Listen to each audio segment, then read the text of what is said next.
Mr. Gallagher, I do not think the man sitting across from me is you. Sarah Jenkins from the Chase Bank branch in Uptown Dallas whispered into the phone. Her voice was trembling so much I could hear her breath catching in her throat. Your wife is here. She is trying to withdraw $2 million in cash and bearer bonds. And the man with her, he looks exactly like you. But I know you do not wear a gold Rolex. The plastic bottle of my morning heart medication slipped from my fingers. It hit the hardwood floor, and pills scattered everywhere like tiny white stones. I stood there in my kitchen staring at the empty space where my wife's wheelchair usually sat. I could not breathe. My brain, a retired mechanical engineer's brain, tried to process the data, but nothing made sense. Patricia, my wife of 40 years, was paralyzed. For the last 10 years, I had wiped her drool. I had changed her adult diapers. I had spent $12,000 every single month for her stroke complication treatments. Just 2 hours ago, I had kissed her forehead and put her in an ambulance bound for St. Jude Hospital for a severe neurological episode. How could she be at a bank? And who the hell was pretending to be me? If you are hearing my voice right now, take a deep breath, because what I am about to tell you is something I never imagined could happen in my own family. If you have ever sacrificed your own life to care for someone you love, you need to hear this. Please subscribe to the channel and let me know in the comments where you are listening from. It helps me know I am not alone. Now let me take you back to that morning. The morning my entire reality shattered. After Sarah spoke those words, the silence on the line felt heavier than a physical weight. I asked her to repeat herself. I thought my 73-year-old ears were failing me. Sarah, please, I said, my voice raspy and weak. My wife is bedridden. She is in an ambulance. She cannot walk. Mr. Gallagher, Sarah replied, her voice dropping to an even lower whisper. The woman sitting in my office is wearing a designer coat and walking perfectly fine. I am looking at her right now, and the man next to her has your exact jawline, your posture, and he is wearing that tweed jacket you usually wear. But something is wrong. His signature on the withdrawal slip is just a little too perfect. I stalled them. I told them the vault is on a time lock, and we need 30 minutes to gather the funds. My heart pounded against my ribs like a trapped bird. I told Sarah to keep stalling. Do whatever it takes, I told her. Do not let them leave. I hung up the phone and looked around my empty house. The house I had retrofitted with ramps and mechanical lifts. The house that smelled of medical alcohol and quiet despair for a decade. 10 years. 10 years of my life surrendered to being a full-time nurse. I gave up my consulting business. I sold my patents. I watched my friends travel the world while I stayed home pureeing meals and administering injections. All for a woman who was supposedly trapped in her own body. I grabbed my keys off the counter. My hands were shaking so violently I could barely unlock my truck. I fired up my old Ford and backed out of the driveway, ignoring the trash cans I knocked over. My mind was racing. Was this a scam? Was Sarah confused? Was someone using masks? I needed facts. I am an engineer. I do not deal in assumptions, I deal in hard evidence. The first variable to check was St. Jude Hospital. The ambulance was supposed to drop her there for her emergency scans. The hospital was only 10 minutes away from my house. The bank was another 20 minutes from there. I had to see the empty hospital bed with my own eyes before I could believe my wife was walking around Uptown Dallas. I drove like a madman, running a red light on Mockingbird Lane. The tires squealed as I pulled into the hospital parking lot. I did not even park properly. I just left the truck in a loading zone and ran inside. My knees ached, a reminder of my age, but the adrenaline masked the pain. I pushed through the sliding glass doors and marched straight to the neurology front desk. The fluorescent lights overhead buzzed, making my headache worse. I am Richard Gallagher, I told the head nurse, gasping for air. My wife, Patricia Gallagher. She was brought in by ambulance 2 hours ago, room 312. The nurse, a middle-aged woman with tired eyes, typed the name into her computer. She frowned. She looked up at me, her expression a mix of confusion and pity.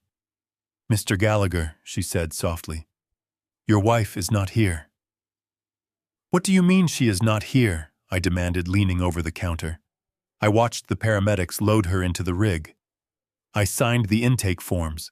The nurse turned her screen slightly so I could see the red text next to Patricia's name. "She was admitted, sir," she explained. "But she was discharged and transferred less than 45 minutes after she arrived." "Transferred?" I echoed the word, feeling like ash in my mouth. "Transferred where?" "She is paralyzed. She needs immediate care." The nurse lowered her voice. "Mr. Gallagher, your son Jason authorized an immediate private transfer. He signed the release forms himself. He stated he was moving her to a private specialist clinic in North Dallas. The transport team picked her up over an hour ago. The floor beneath my feet felt like it was dissolving. Jason. My son. My 45-year-old son who I had put through an Ivy League school. The son who served as the vice president of finance at my former company. He was the one who arranged the transfer. I took a step back from the desk. The pieces of the puzzle were floating in the air, but they were too horrific to put together. Jason had transferred her, but Sarah had just called me saying Patricia was at the bank. If Jason moved her, why was she trying to empty my accounts? And who was the man with my face? A cold sweat broke out across my neck. I looked at the empty hallway leading to room 312. It was a void. Just like the last 10 years of my life. My own son was part of this. The boy I raised. The boy I built a $10 million trust fund for had just vanished, his mother from the hospital. I did not go home to rest as Jason had advised me to do earlier that morning. I did not call the police, not yet. I walked out of the hospital, the Texas heat hitting me like a physical blow. I climbed back into my truck and gripped the steering wheel until my knuckles turned white. My sadness was evaporating. In its place, a dark mechanical rage was taking over. I put the truck in drive and turned the wheels toward Uptown Dallas. I quickly grabbed my cell phone from the empty passenger seat. My hands were still shaking, but I managed to press the button to connect it to the truck's Bluetooth system. I needed to hear his voice. I needed to know exactly how deep this betrayal went. I scrolled through my contacts and pressed dial on Jason's number. Jason, my only son. The boy I had taught to ride a bicycle on the very driveway I had just rushed out of. The man who now sat in a corner office as the vice president of finance at the engineering firm I helped build. The phone rang once, twice, 3 times. With each ring, my chest tightened. "What do you say to the son who just vanished, your paralyzed wife?" "Hey, Dad." Jason's voice filled the cabin of the truck through the speakers. He sounded perfectly calm, smooth, professional. Not a trace of panic or guilt, just the polished tone of an executive handling a minor inconvenience. "Jason." I started, my voice trembling uncontrollably. I did not have to fake the tremor in my voice. "I am at St. Jude Hospital. The nurse just told me your mother is not here. They said you transferred her." "What is going on? Where is she?" "Dad, calm down," Jason replied. His tone was so soothing it made my stomach turn. "I am sorry I did not call you first. Her primary doctor called me directly. They decided she needed a highly specialized magnetic resonance imaging scan. St. Jude is great, but this new private clinic in North Dallas has a brand new machine that is much better at her specific neurological condition." "Exactly," Jason said. "I handled the paperwork and I authorized the transport. I am taking care of everything, Dad. Just go home. I will call you as soon as the doctors give me an update on her scans. Just trust me on this one." I closed my eyes for a brief second while keeping the truck steady on the road. Trust me. Those 2 words echoed in the enclosed space of my vehicle. "Okay, Jason," I forced the words out of my throat. "I am going to head home then." The call disconnected. The digital display on my dashboard went back to the clock. I stared blankly at the road ahead, feeling a freezing cold numbness spread from my chest down to my fingertips. The lie was so smooth, so beautifully constructed. But Jason was a finance guy, not an engineer, and his story had massive structural flaws. First of all, St. Jude Hospital has the most advanced imaging department in the entire state of Texas. I knew this because I had personally reviewed the equipment specifications when we first admitted Patricia 10 years ago. There was no magical private clinic in North Dallas with better machinery. Secondly, North Dallas was at least a 40-minute drive in the opposite direction from Uptown Dallas. Sarah Jenkins had called me from the Chase Bank branch in Uptown. She was looking at my wife trying to withdraw $2 million right at this very moment. If Jason had truly transferred his mother to a medical facility in North Dallas, she could not physically be sitting across from a bank manager in Uptown. The geography did not lie. The medical facts did not lie. Only my son lied. He was in on it. My own flesh and blood. The child I had sacrificed my golden years to provide for was actively participating in a scheme to drain my life savings. He had legally signed her out of the hospital to create a medical alibi, while she was busy robbing me blind. And he had the audacity to tell me to go home and rest while they executed their plan, handling the bills, he had said. For 10 years, I had sent Jason $12,000 every single month to cover the specialized at-home care and therapies he insisted she needed. I trusted his financial expertise. Where had all that money really gone? I felt a sickening twist in my gut. The $12,000 a month. The sudden $2 million withdrawal attempt today. This was a calculated long-term operation, and my son was the architect. I reached up and adjusted my rearview mirror. The deep wrinkles around my eyes, the gray hair, the exhaustion etched into every line of my face. I had given up my life for a ghost, for a woman who was supposedly trapped in a broken body, and for a son who was now orchestrating my financial ruin. But they had made one critical mistake. They had underestimated the bank manager's attention to detail. Sarah had noticed the Rolex. I never wore a gold Rolex. That tiny detail, that small deviation from my normal behavior, was the loose thread that was about to unravel their entire decade-long deception. I pressed my heavy foot down harder on the accelerator. I merged onto the highway, cutting across 2 lanes of traffic. The speedometer needle climbed steadily higher. I was not going home. I was not going to rest. I was driving straight into the heart of Uptown Dallas. I needed to see this phantom for myself. I needed to look through the glass doors of that bank and see the woman I had bathed and fed for a decade standing on her own 2 feet. And I needed to see the face of the man who dared to steal my identity. And as an engineer, I knew there was only one way to deal with a corrupted system. You do not try to fix it. You tear it down completely and you start over. I gripped the steering wheel so hard my hands cramped. They thought they were dealing with an exhausted victim. They were about to find out exactly what happens when a broken man who has lost everything realizes he has absolutely nothing left to fear. The drive to Uptown Dallas was a blur.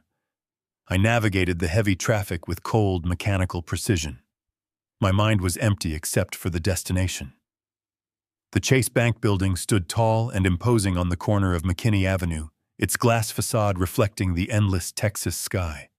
I did not pull into the bank's parking lot. That would be a fool's move. If they were inside, I could not risk them spotting my truck. Instead, I found a spot in a paid public lot directly across the street. I killed the engine and sat in the suffocating heat of the cab. My breathing was slow and measured. From the storage compartment under the back seat, I pulled out an old leather case. Inside were my heavy-duty hunting binoculars. I had not used them since my last hunting trip over 15 years ago, back when my life belonged to me. I wiped the dust off the lenses with the edge of my shirt. I rolled down the window just enough to rest the heavy binoculars on the glass edge. I pressed my eyes to the lenses and adjusted the focus dial until the heavy brass double doors of the bank came into sharp, crystal-clear view.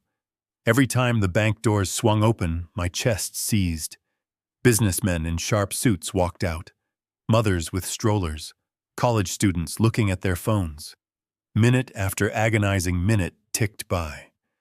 I started to wonder if I was too late. Maybe Sarah Jenkins could not stall them any longer. Maybe they had already slipped out the back entrance with $2 million of my hard-earned money in a briefcase. I lowered the binoculars to rub my aching eyes.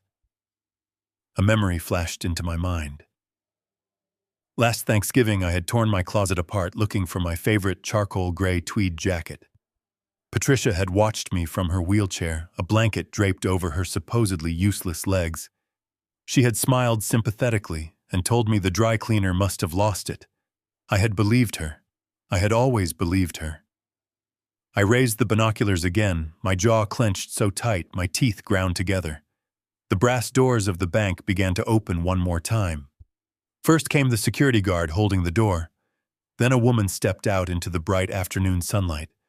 My breath caught in my throat. I stopped breathing entirely.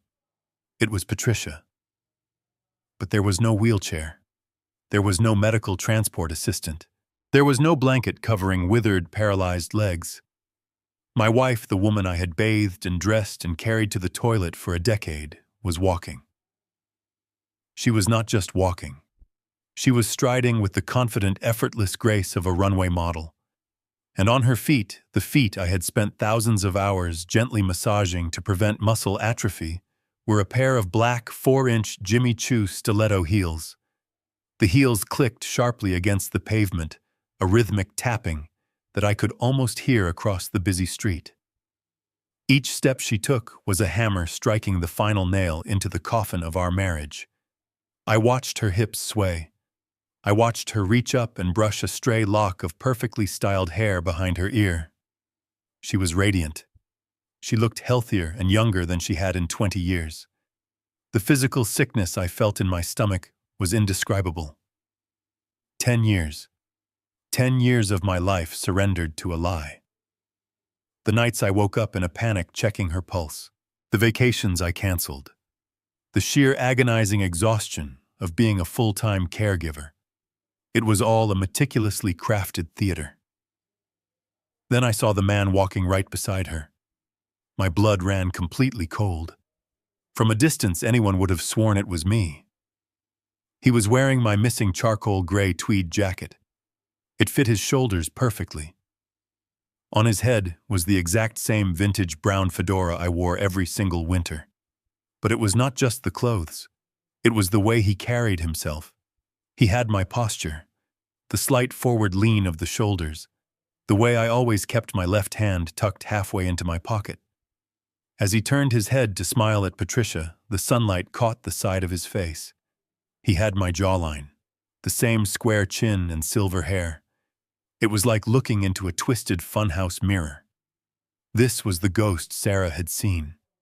This was the phantom who was signing my name, trying to liquidate the trust fund I had built with my own blood and sweat. He reached out and placed his hand affectionately on the small of Patricia's back. She leaned into his touch, smiling up at him, with a look of pure adoration. A look she had not given me since our honeymoon. They walked side by side toward the VIP parking area reserved for the bank's highest-tier clients. A sleek black Mercedes sedan was waiting. The man my identical stand-in pulled a set of keys from my stolen jacket and pressed the fob. The headlights flashed. He opened the passenger door for Patricia like a perfect gentleman. She slid gracefully into the leather seat, tucking her long legs inside.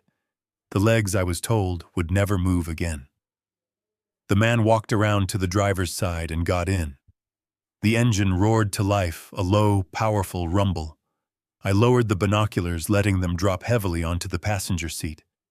I stared at the black Mercedes as it slowly pulled out of the parking lot and merged onto McKinney Avenue. My hands moved to the steering wheel of my truck. I gripped the worn leather cover so hard my knuckles turned a stark bone white. The sadness, the shock, the disbelief, they were all gone now, burned away by a cold, terrifying clarity. I slammed the truck into drive. I was going to follow them to the ends of the earth. The heavy engine of my Ford roared as I pulled out of the parking lot, keeping two cars between myself and the sleek black Mercedes. The afternoon traffic was a sea of polished metal reflecting the harsh Texas sun. The heat rising from the asphalt created a shimmering mirage, making the vehicles ahead look like a distorted, shifting illusion. But there was absolutely nothing illusory about the betrayal unfolding right in front of me. I kept my distance, relying on my decades of experience behind the wheel. I am a man of precision. For 40 years, I worked as a mechanical engineer designing high-pressure valves for the deep-water oil rigs in the Gulf of Mexico. I spent my life calculating stress loads and predicting exact failure points in complex systems. My entire career was built on the fundamental truth that machines do not lie. When a system fails, it is because a human made an error in the design or ignored the warning signs. Now, as I gripped the steering wheel and watched the taillights of that German luxury car, I realized I had ignored the warning signs in my own home for 10 long years. I had sacrificed everything for the two people I thought I loved most. When I retired, I sold my 3 most valuable patents to an energy conglomerate. The payout was substantial. My life work was reduced to a tool. I took that money and established a $10 million irrevocable trust fund for my son Jason. I wanted him to have the financial security I never had growing up. I wanted his children to go to the absolute best private schools. I wanted his future to be completely bulletproof. But a trust fund of that massive size comes with strict legal boundaries. I maintained complete control of the assets, acting as the primary trustee until my 74th birthday, or until I was deemed medically unfit to manage my own affairs.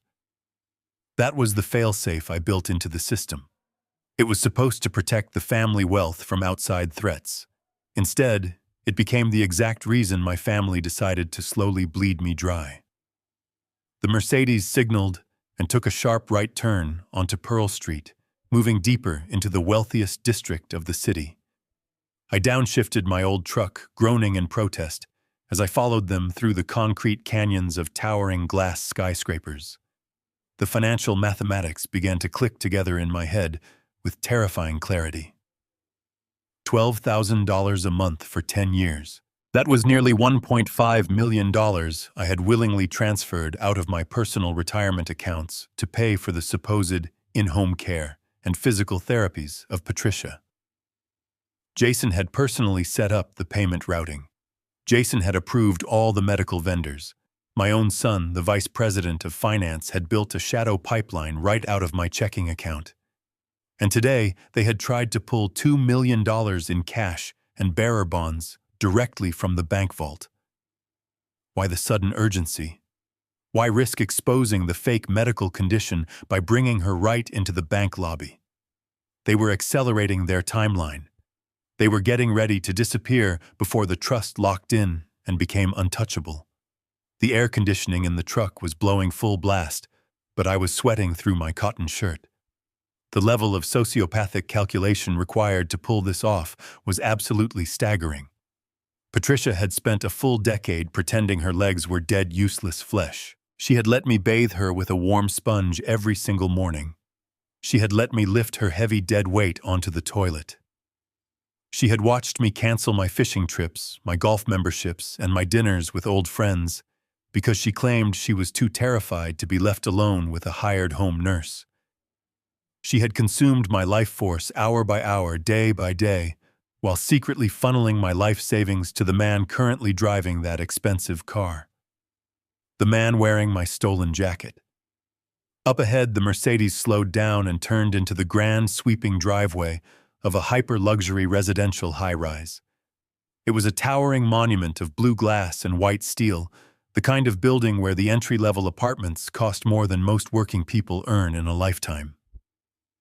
Valet attendants in crisp white uniforms rushed forward to open the doors. I pulled my truck to a stop next to a yellow fire hydrant across the wide street, leaving the engine idling loudly. I reached over to the passenger seat for the heavy binoculars, again my hands moving with a cold, detached, robotic efficiency. I brought the thick lenses up to my eyes and focused the dial on the circular driveway. The driver door of the sleek Mercedes opened smoothly. The man with my face stepped out into the sunlight. He tossed the silver keys to the young valet and walked around to the passenger side with a confident stride. He opened the heavy door and offered his hand. Patricia stepped out. She did not stumble. She did not hesitate for even a fraction of a second. She moved with the fluid, effortless grace of a professional dancer. The bright sunlight caught the expensive gleam of her designer heels as she stood proudly on the pristine pavement. Then the final structural failure point of my reality snapped right before my eyes. Right there in the open driveway, without a single care in the world, Patricia wrapped her arms tightly around his neck. He pulled her in close, grabbing her by the waist. She leaned back against the expensive car, lifted those supposedly paralyzed legs and wrapped them tightly around his hips. She kissed him with a desperate, hungry passion that made my stomach heave. I watched my disabled wife physically climb onto another man in broad daylight. The theater was over. The truth was violently, undeniably real. I sat watching the valet drive the Mercedes into the garage. My wife and the man who wore my face had disappeared through the glass doors. Calm washed over me. I turned off the engine and grabbed a clipboard holding maintenance receipts. I stepped out of the truck into the sweltering heat. I did not belong in a place like this. My worn boots and faded jeans stood in stark contrast to the Italian marble and polished brass of the exterior. But I needed to know what floor they were on. I needed a name. I walked across the wide street, my heart pounding a slow, heavy rhythm. As I pushed through the glass doors, the icy air conditioning hit my face. The lobby was a cathedral of wealth. Crystal chandeliers hung from vaulted ceilings, and the floors were covered in spotless marble. Behind a mahogany desk sat a young concierge in a perfectly tailored dark suit. He looked up from his monitor as I approached. His eyes scanned my rough appearance, but his training kept his face completely neutral. "Can I help you, sir?" he asked, his voice smooth and professional. I slumped my shoulders, letting my age show. I let my hands tremble just a bit, holding the dirty clipboard. "Yes, son, I am sorry to bother you," I said, making my voice sound tired and raspy. "I am dropping off some blueprints for my son. He secured a unit here, but my phone battery died and I cannot remember the exact floor number. His name is Jason Gallagher." The young man smiled sympathetically. "Let me check the registry for you, Mr. Gallagher." He typed the name into his sleek keyboard. The rhythmic tapping felt like a countdown in my chest. He stopped typing and frowned, looking at the screen.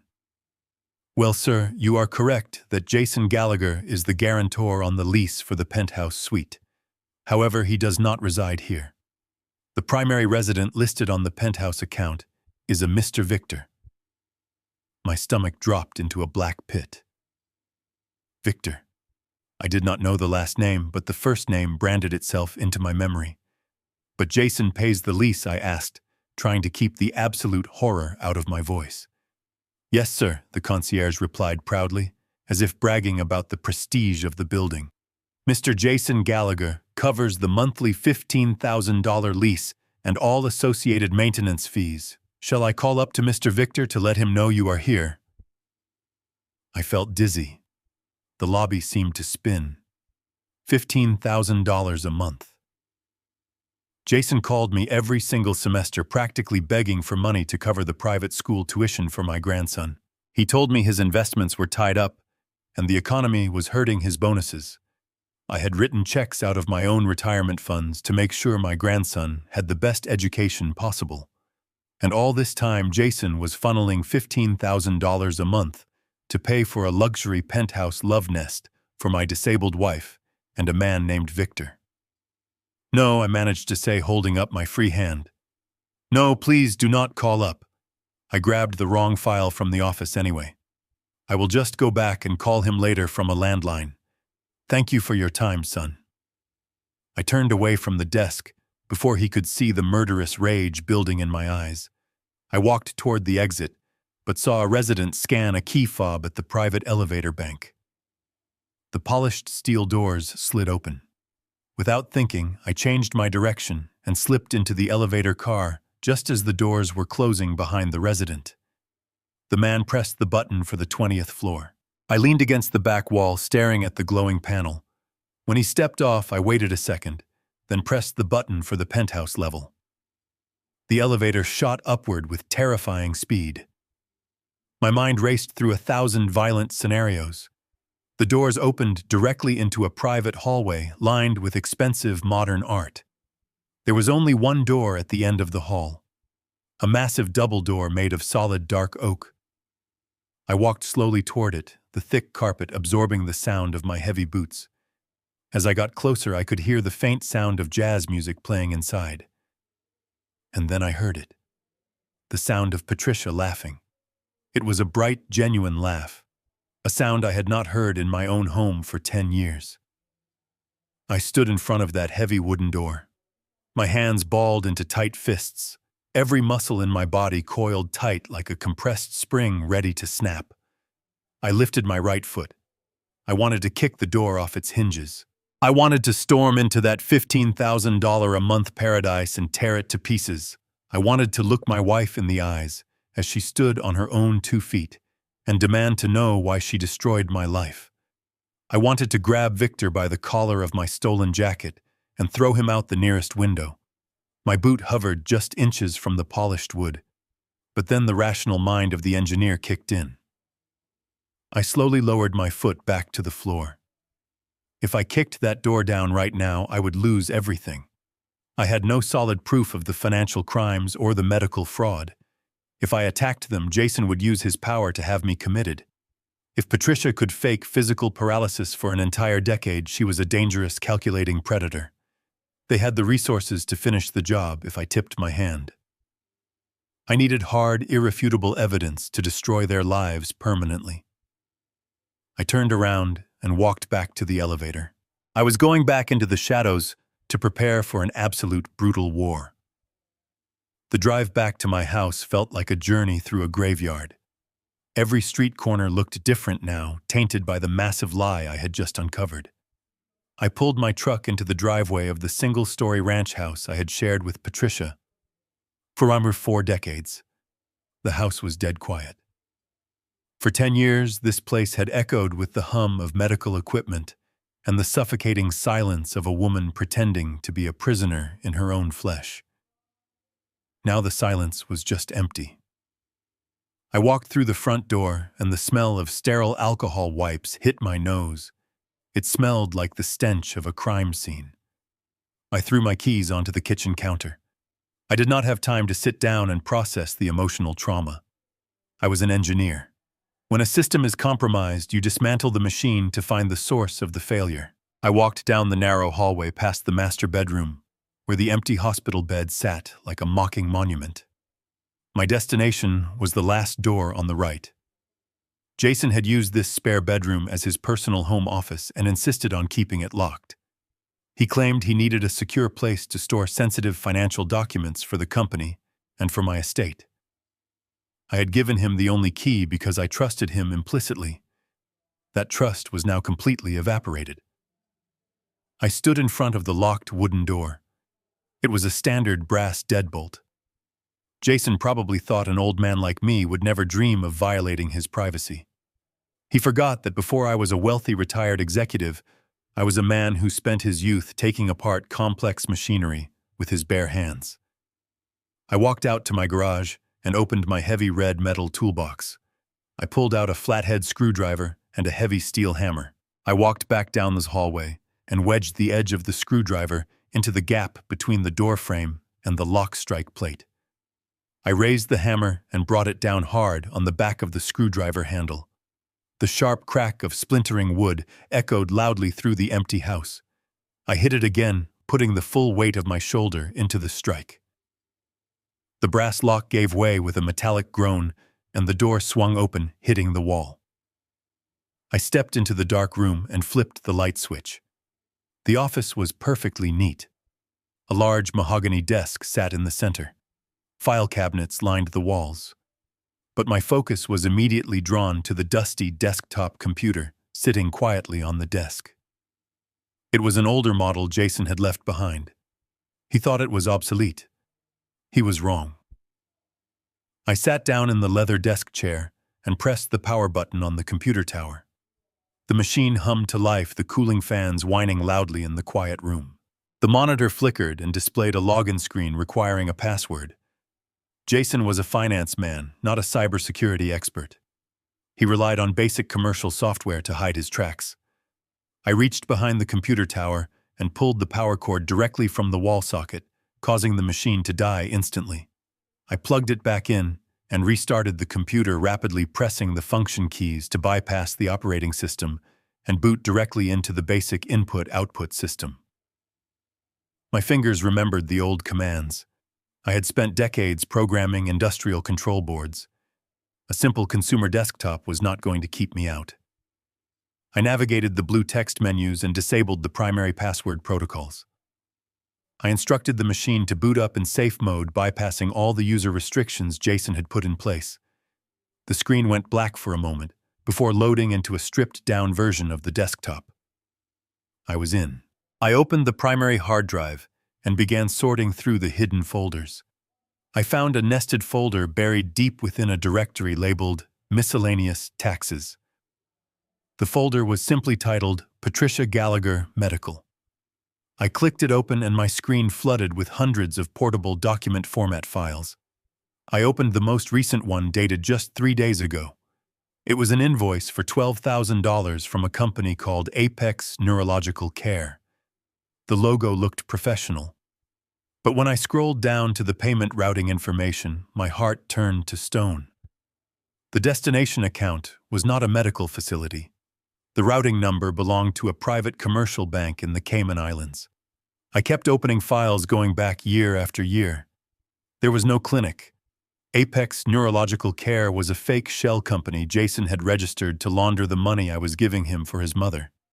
Every single month for 10 years, I had transferred $12,000 into his control. He washed the funds through the shell company and diverted them straight to the penthouse lease for Patricia and Victor. It was a perfect closed loop of theft. My own son had weaponized my love and turned it into an automated teller machine for his mother's secret second life. They had stolen nearly $1.5 million using fake medical bills. I reached for the mouse to copy the files onto a flash drive. The download progress bar appeared on the screen, slowly inching forward. 10%. 20%. The house was dead quiet, except for the hum of the computer. Then a sound shattered the silence. It was the sharp, distinct scrape of a metal key sliding into the front door lock. My blood froze. The deadbolt clicked open. I froze in the desk chair. I heard the unmistakable click of high heels stepping onto the hardwood floor. "Hello, Richard," a sweet voice called out, echoing down the hallway. "Are you home?" It was Melissa. She had let herself in. Her footsteps approached the broken office door, fast, very fast indeed. I had less than a second to react. I ripped the small black flash drive from the side of the computer tower and shoved it deep into the front pocket of my faded denim jeans. I kicked the heavy leather desk chair back and scrambled to my feet. The bright screen of the computer was still glowing, with the offshore Cayman Islands routing numbers illuminating the dark room with a damning blue light. I reached down and blindly slammed my hand against the power strip switch on the floor, plunging the office into complete darkness, just as the shadow fell across the threshold. She stopped completely dead in the doorway. The hallway light framed her perfectly. "Richard," she gasped, taking a sudden step back. What on earth happened to the wooden door? I leaned heavily against the edge of the mahogany desk, clutching my chest with my left hand.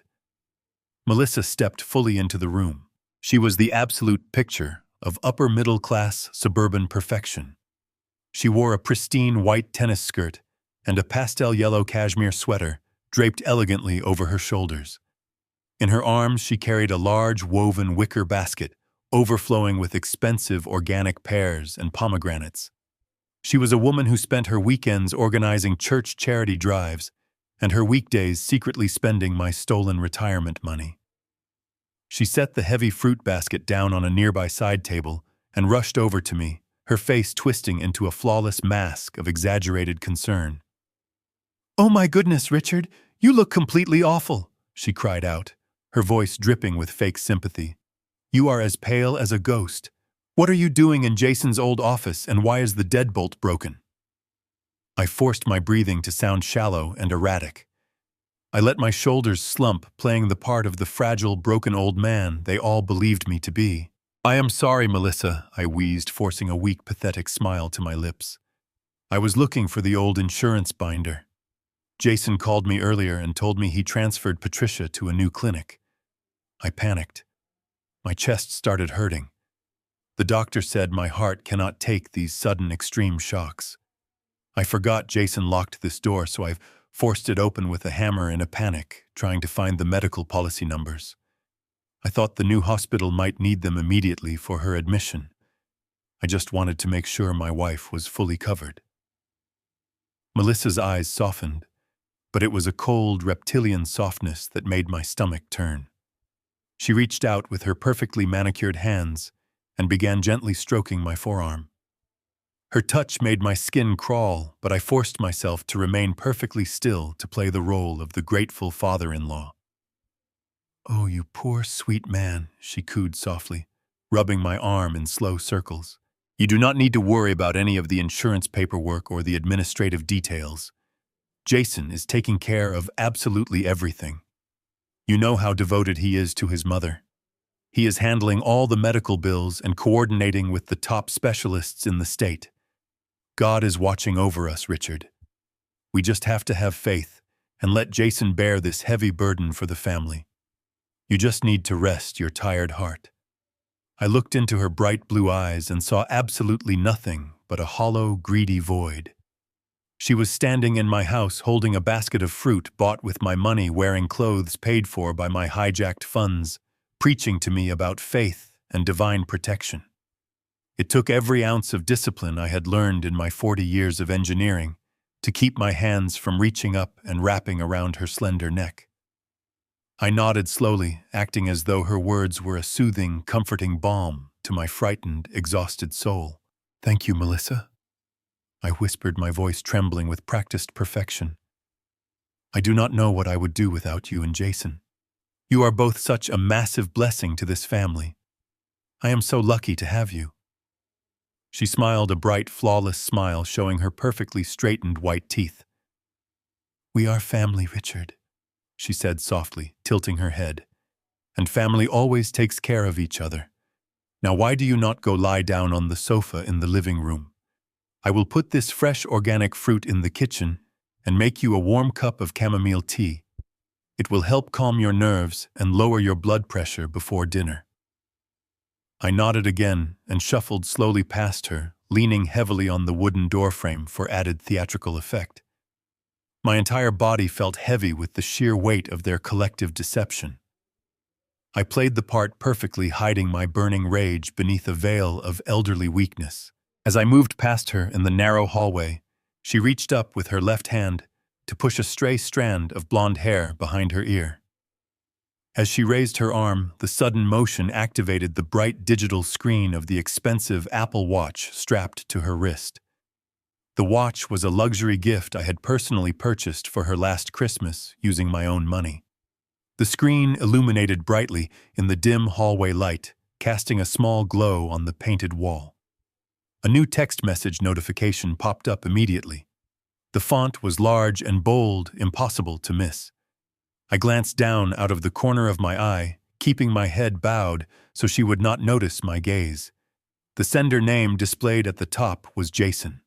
My eyes locked onto the glowing white letters, reading the short message in a fraction of a second. The message was brutally clear, and it completely shattered my last remaining hope that Sarah at the bank had stopped them. The text read, "The old man suspects nothing. 2 million secured. Almost done."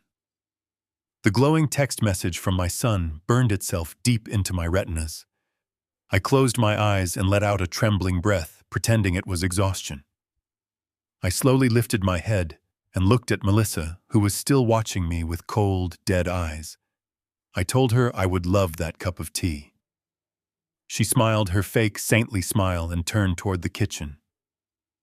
The moment her back was turned, I slipped the heavy black flash drive deeper into my pocket. I drank her tea. I lay on the sofa and pretended to sleep while she cleaned the kitchen, humming a church hymn.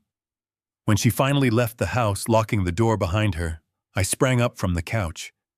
There was no time to waste. They thought they had secured the $2 million, but they did not know Sarah Jenkins was stalling them with the time lock excuse. I had a narrow window to build a legally bulletproof case against them. I drove across town to a decaying strip mall on the outskirts of Fort Worth. The sun was setting, casting long shadows across the cracked parking lot. I pulled up in front of a small, dingy diner with a flickering neon sign. Sitting inside a corner booth nursing a black coffee was Hank.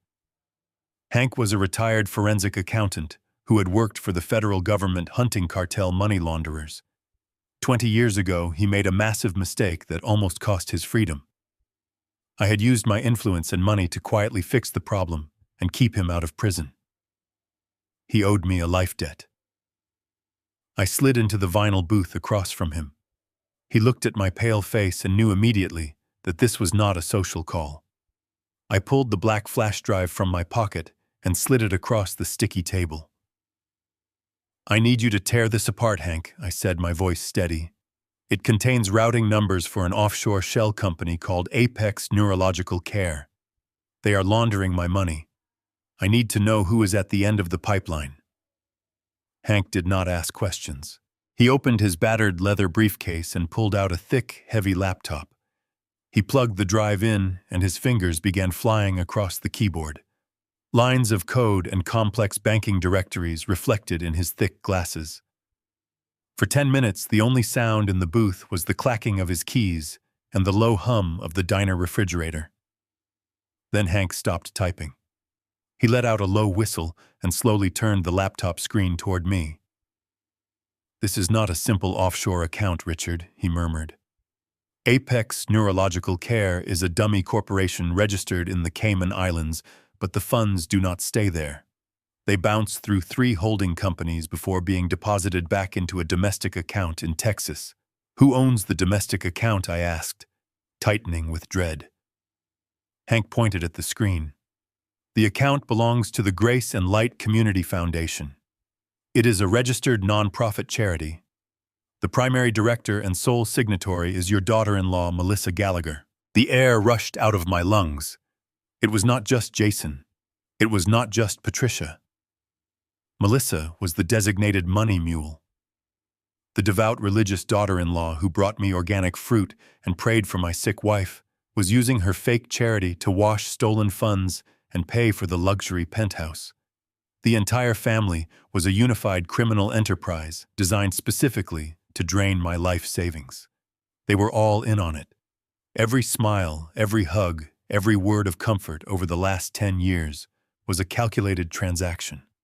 A cold, mechanical rage settled over my heart, freezing out any remaining traces of paternal love I once had for my son and his wife. "There is one more thing, Hank," I said, pulling my cell phone from my jacket. When I was parked outside the luxury high-rise earlier, I used my phone to take a picture through my hunting binoculars. The image is grainy, but the face is visible. I need to know who this man is. He is impersonating me. I slid the phone across the table. Hank downloaded the image to his computer and loaded it into a facial recognition database he still had access to from his government days. The software analyzed the bone structure, the distance between the eyes and the jawline of the man wearing my stolen tweed jacket. A green progress bar filled the screen as the system searched through millions of public records and financial registries. The bar completed its journey, and a name popped up alongside an old driver license photograph. "His name is Victor Vance," Hank read aloud, adjusting his glasses. "He is a local resident. Let me pull up his financial history." Hank typed rapidly, his expression growing darker by the second. "Richard, this guy filed for absolute bankruptcy exactly 10 years ago. He lost his business house and vehicles. He was completely wiped out. 10 years ago." The exact same year Patricia suffered her sudden tragic paralysis. The exact same year I started paying $12,000 a month for her care. Hank continued reading the file. Wait a minute, Richard. This gets worse. According to these old public school records, Victor Vance and your wife, Patricia, attended the exact same high school. In fact, they were listed together in several yearbook photos. They were sweethearts.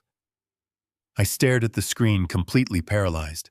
The pieces locked together, forming a picture so utterly devastating, it felt like a physical blow to the head.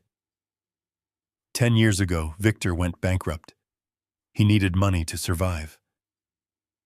Patricia faked her stroke and paralyzed herself to stay in my house to act as the ultimate parasite. They used Jason and Melissa to launder the money to fund Victor. My family had sacrificed my life to save her teenage lover. I thanked Hank, leaving a $100 bill on the sticky diner table, and walked out into the cool evening air. The drive back to my house was a blur of neon lights and dark shadows. My mind was spinning like a runaway turbine. 10 years. Victor Vance, her high school sweetheart. The timeline was perfectly and diabolically synchronized. Victor lost his business and his home. He was desperate and completely flat broke. And right at that exact moment, Patricia suddenly collapsed in our kitchen, claiming she could not feel her legs. It was a masterclass in manipulation. I had brought the enemy into my own home, paid for her betrayal, and funded her lover's resurrection. I remembered the days I had worked double shifts just to afford her premium medical insurance. I remembered the nights I sat by her bed, holding her hand, while she cried fake tears about her lost mobility. Every memory was now a poison dagger in my back. But an operation this long and this complex required documentation. Criminals always keep records, and Patricia, for all her cunning, was arrogant. She had spent a decade sitting in her wheelchair in our master bedroom, acting as the queen of her little medical castle. She had all the time in the world to hide her physical tracks right under my nose. I knew her secrets were not just living in the offshore accounts Jason set up. They had to be hidden right here in the house. I parked my truck in the driveway and let myself in. The house was completely silent again. Melissa had not returned from her charity meetings.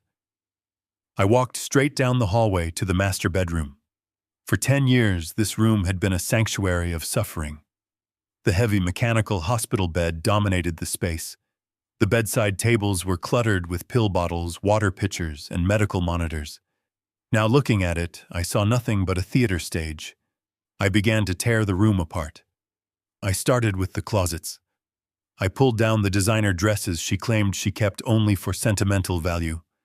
I threw her expensive shoes onto the floor. I ripped the blankets and the sterile white sheets off the hospital bed, exposing the heavy metal frame underneath. I checked the hollow tubing of the bed frame. Nothing. I emptied the drawers of her dressers, dumping her folded clothes onto the carpet. I went through her jewelry boxes, tearing out the velvet linings. I was sweating, my breathing heavy in the quiet room. I was a man dismantling the physical structure of his own marriage, searching for the core of the rot. I spent an entire hour tearing through every inch of her supposed medical supplies, checking inside the boxes of adult diapers and sterile wipes. The room looked like a hurricane had ripped through it. Still, I found absolutely nothing at all. I stood in the center of the chaos, wiping the sweat from my forehead. I closed my eyes and forced myself to think like an engineer. If you want to hide a critical component in a system, you do not put it where it can be easily accessed. You put it behind a structural barrier. I opened my eyes and looked around the room. My gaze locked onto the heavy antique oak vanity sitting in the corner by the window. It was a massive piece of furniture, easily weighing 300 pounds. Patricia had insisted we move it into the bedroom shortly after her supposed stroke. She claimed it belonged to her grandmother, and she wanted it close by for comfort. More importantly, she had strictly forbidden the cleaning lady and the home nurses from ever moving it or cleaning behind it, claiming the antique wood was too fragile. I walked over to the vanity. I gripped the thick wooden edge and threw my entire body weight backward. My old muscles screamed in protest, but the heavy oak scraped loudly against the hardwood floor. I pushed it a few feet away from the wall. I dropped to my knees and examined the floorboards where the vanity had rested for a decade. At first glance, the polished wood looked perfectly normal, but I ran my fingertips along the seams between the planks. Right in the center, there was a slight depression, a gap just wide enough to slide the edge of a flathead screwdriver into. I retrieved my heavy red toolbox from the hallway and pulled out a small metal pry bar. I wedged the thin edge into the seam of the floorboard and pushed down hard. The wooden plank popped up with a sharp crack, revealing a dark rectangular cavity beneath the floor. My heart hammered against my ribs. I reached down into the dusty hole and my fingers brushed against cold, heavy steel. I pulled it out. It was a small, black, fireproof lockbox, the kind you use to store emergency cash and passports. It was secured with a sturdy brass padlock. Patricia probably thought it was safe, but she forgot who she married. I grabbed a pair of tension wrenches and a small picking hook from my toolkit. I had spent my life working with complex mechanical locks on industrial pressure valves. A standard brass padlock was absolute child's play. I inserted the tension wrench, applied light pressure, and raked the pins with the hook. 5 seconds later, the lock clicked open. I pulled the heavy padlock off and threw it onto the floor. I took a deep, shaky breath and lifted the heavy lid of the fireproof box. Inside lay neat stacks of financial documents, offshore bank statements, and property deeds registered under Victor's name. But my eyes bypassed the money entirely. Resting right on top of the bank statements was a sealed yellow manila envelope. Written across the front in my wife's meticulous handwriting was a single initial and a date. J-the year 1981. I picked up the yellow manila envelope. The paper was brittle with age. 1981. That was the year Jason was born. My hands, which had remained steady while picking the padlock, suddenly began to shake uncontrollably. I broke the old adhesive seal and pulled out a single sheet of faded white paper. It was a medical laboratory report from a clinic in downtown Dallas. The header at the top read "Confidential Genetic Testing Results." I scanned the document, my eyes desperately trying to reject the words printed on the page. Subject A, Victor Vance. Subject B, Jason Gallagher. Probability of paternity, 99.9%. The air was violently sucked out of the room. I dropped the paper onto the hardwood floor as if it had physically burned my fingers. Jason was not my son, the boy I had taught to throw a baseball, the boy I had stayed awake with during terrible fevers, the boy I had built a $10 million empire to protect. He was the son of Victor. He was the biological product of the man who was currently driving around Uptown Dallas in my stolen jacket. The entire architecture of my life collapsed inward. I fell back against the heavy wooden frame of the bed, my legs completely giving out beneath me. Every memory I had of the last 45 years was instantly poisoned. I remembered the early years of our marriage. I had been working 80-hour weeks at the engineering firm, pouring every ounce of my energy into securing my first major patent. I thought I was building a future for my young family. But Patricia was not building a future with me. She was using my house, my food, and my name as a comfortable shield while she carried the child of another man. She had stayed with me because Victor was a struggling salesman who could barely afford rent while I was on the verge of massive financial success. I was the safe bet. I was the reliable, hard-working host organism she needed to feed her parasite family. She had raised the child of her lover right in front of my face using my blood, my sweat, and my tears to pay for his Ivy League education. I looked around the destroyed bedroom, the fake medical supplies, the hollow wheelchair. The scale of the deception was so enormous, so sociopathic, that it defied basic human comprehension. They had not just stolen my money, they had stolen my entire legacy. My bloodline ended with me. The Gallagher name, which I had worked so hard to make synonymous with innovation and integrity, was being carried by a thief, and worse, Jason knew. I thought back to the text message on the watch Melissa wore. The old man suspects nothing. Jason knew exactly who his real father was. They were all in it together. A twisted, monstrous family unit united by their shared greed and their absolute contempt for the man who funded their entire existence. I felt a cold darkness wrap around my heart. But a new question pierced through the fog of my intense grief. Why today? Why did they walk into that bank this morning to withdraw $2 million in cash and untraceable bearer bonds? For 10 years, they had been perfectly content to siphon $12,000 a month. It was a safe, steady stream of income that kept them living in absolute luxury without raising any alarms. So why take such a massive, reckless risk now? Why expose Patricia to the public? Why send Victor into the bank wearing my face? I dragged myself up from the floor, my joints aching, my mind racing through the countless variables. There had to be a catalyst, a sudden change in the operational timeline. I walked out of the ruined bedroom and down the hall toward the kitchen. I needed water. My throat was as dry as bone. I turned on the faucet and splashed cold water on my face, letting it drip down my chin. I looked up at the wall calendar hanging next to the refrigerator. It was a scenic calendar featuring national parks, a gift from Jason last Christmas, a gift bought with my own stolen money. My eyes scanned the boxes. I looked at the date today. Then I looked at the date tomorrow. It was circled in bright red marker. It was my birthday. Tomorrow I would turn 74 years old. The realization hit me like a runaway freight train. The trust fund. The $10 million irrevocable trust fund I had carefully established for Jason. I had written the legal stipulations myself to ensure his future.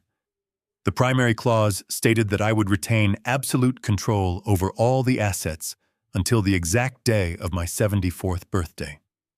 At that precise moment, the trust would automatically begin a total transfer of executive control to my sole heir, Jason Gallagher, unless I explicitly intervened. But there was a secondary clause, a darker, more terrible clause. If I were to pass away, or if I were legally declared mentally incompetent before that date, the transfer would execute immediately and without any possibility of contestation. I gripped the edges of the kitchen sink so hard my hands began to cramp. The $2 million was not just a simple bank withdrawal. It was a getaway fund. They were securing untraceable cash to disappear. But they could not take the $10 million unless I was dead or permanently locked away in a secure psychiatric ward. And they could not afford to wait for the transfer tomorrow because my signature on the trust documents required a notarization in person. They were not just planning to steal my money. They were actively planning to eliminate me completely before the sun rose on my 74th birthday. I was marked for death, and I had exactly 12 hours left to flip the board and destroy them. I stared at that red circle on the calendar until my vision went blurry. 74 years old. It was supposed to be a milestone a day of quiet reflection and gratitude for a life well lived. Instead, it was an execution date. The mechanics of the trust fund I had established were incredibly rigid, designed specifically to prevent any outside interference or legal challenges. I had built it like a vault, but every vault has a combination, and my family had figured out the exact sequence to blow the doors wide open. If I made it to my birthday, and I was of sound mind, I retained the power to alter the trust, change the beneficiaries, or dissolve the entire structure. But if I died, or if I suffered a sudden, severe cognitive decline that rendered me legally incapacitated, the ironclad clauses would activate. Jason, my supposed son and trusted vice president of finance, would automatically assume total, uncontested control of all $10 million. The money would instantly transfer into his name, and there would be absolutely nothing anyone could do to stop it. It was a perfect self-executing inheritance. I turned away from the calendar and leaned heavily against the kitchen counter. My breathing was shallow, my chest tight with a suffocating dread. The withdrawal attempt at the bank suddenly made perfect, terrifying sense. $2 million in cash and bearer bonds. It was not just a simple theft. It was an operational budget. Victor and Patricia knew the transfer of the $10 million trust fund would take a few days to fully clear through the legal and financial channels. They needed immediate, untraceable liquidity to cover their tracks, secure offshore accounts, and arrange their permanent disappearance. They were planning to vanish, leaving Jason and Melissa behind, to manage the cleanup and take control of the remaining $8 million through the legitimate legal transfer. It was a perfectly synchronized, multi-phased operation. But there was one massive, glaring flaw in their plan. A flaw that my engineering mind simply could not reconcile. Why would they leave me alive? If Victor and Patricia disappeared with the $2 million, I would eventually find out. Even if they managed to fake her death or arrange a kidnapping scenario. The bank records the fake medical invoices, and the offshore shell companies would inevitably come to light. I would call the authorities. I would freeze the trust fund. I would hire the best private investigators in the country to hunt them down. They had to know that. They had to know that a man who had built a $10 million fortune from scratch would not just sit quietly and accept being robbed blind. I was the primary obstacle, the single point of failure in their entire elaborate scheme. Therefore, the logical conclusion was horrifyingly simple. I was not meant to survive until tomorrow. My eyes slowly drifted across the kitchen, past the refrigerator, past the stainless steel stove, and finally rested on the small wooden spice rack mounted on the wall near the window. Sitting on the top shelf, neatly arranged in a row, were my daily medications. Specifically, the large plastic bottle of daily heart supplements. For the last month, Melissa and Patricia had been obsessively attentive about my health. "Oh, Richard, you look so tired," Melissa would say, handing me a glass of water and 2 of those large unmarked capsules. "You must keep your strength up for Patricia," she would insist, her eyes shining with that fake religious sincerity. Every single evening, like clockwork, they ensured I swallowed those pills. They claimed it was a special high-grade organic supplement Jason had procured from a private doctor to help manage my stress and blood pressure. I had taken them without a second thought. I trusted them. I loved them. I walked slowly across the kitchen, each step feeling heavier than the last. I reached up and took the plastic bottle down from the shelf. I shook it. The pills rattled inside, a dry, hollow sound that echoed in the quiet house. I unscrewed the child-proof cap and poured a handful of the capsules into my palm. They were perfectly ordinary looking. Clear gelatin capsules filled with a fine off-white powder. There were no identifying marks, no pharmaceutical stamps, just a generic unmarked powder. I raised my hand and brought the capsules close to my nose. There was a faint, almost imperceptible metallic smell. A smell that triggered a deep, buried memory from my early days working with industrial chemicals in the oil fields. A smell that had absolutely nothing to do with organic heart supplements. The pieces locked together with a sickening, audible click in my mind. The sudden, intense focus on my health. The daily supervised administration of an unknown supplement. The rapidly approaching deadline of my 74th birthday. They were not waiting for me to die of a broken heart. They were not waiting for the stress of caring for my disabled wife to finally give me a fatal heart attack. They were actively, methodically poisoning me. It was a slow drip execution. They were introducing a lethal substance into my system day by day, carefully monitoring the dosage so that my death would appear perfectly natural. A tragic, sudden cardiac event for an exhausted elderly husband. It was clean. It was untraceable. And it was scheduled to happen before the sun rose on my birthday, ensuring the automatic, uncontested transfer of the $10 million trust fund. I stood there in the quiet kitchen, staring at the handful of capsules resting in my palm. My own family was murdering me. The woman I had loved for 40 years, the son I had raised and provided for the daughter-in-law who prayed for me every Sunday. They had turned my own home into an execution chamber. The sadness evaporated completely, replaced by a cold, terrifying clarity. I was no longer a victim. I was an engineer who had just discovered a critical, fatal flaw in the enemy's system. I slowly poured the capsules back into the plastic bottle and screwed the cap shut tight. I slipped the bottle into the deep pocket of my jacket. I did not have time to panic. I did not have time to grieve. I needed scientific proof. I needed a toxicology report. I turned and walked toward the front door, my mind already calculating the exact trajectory of my revenge. I walked out the front door and locked it behind me, making sure everything looked undisturbed. I climbed into my Ford truck and started the engine. The sun was dipping lower, casting dark shadows across the suburban lawns.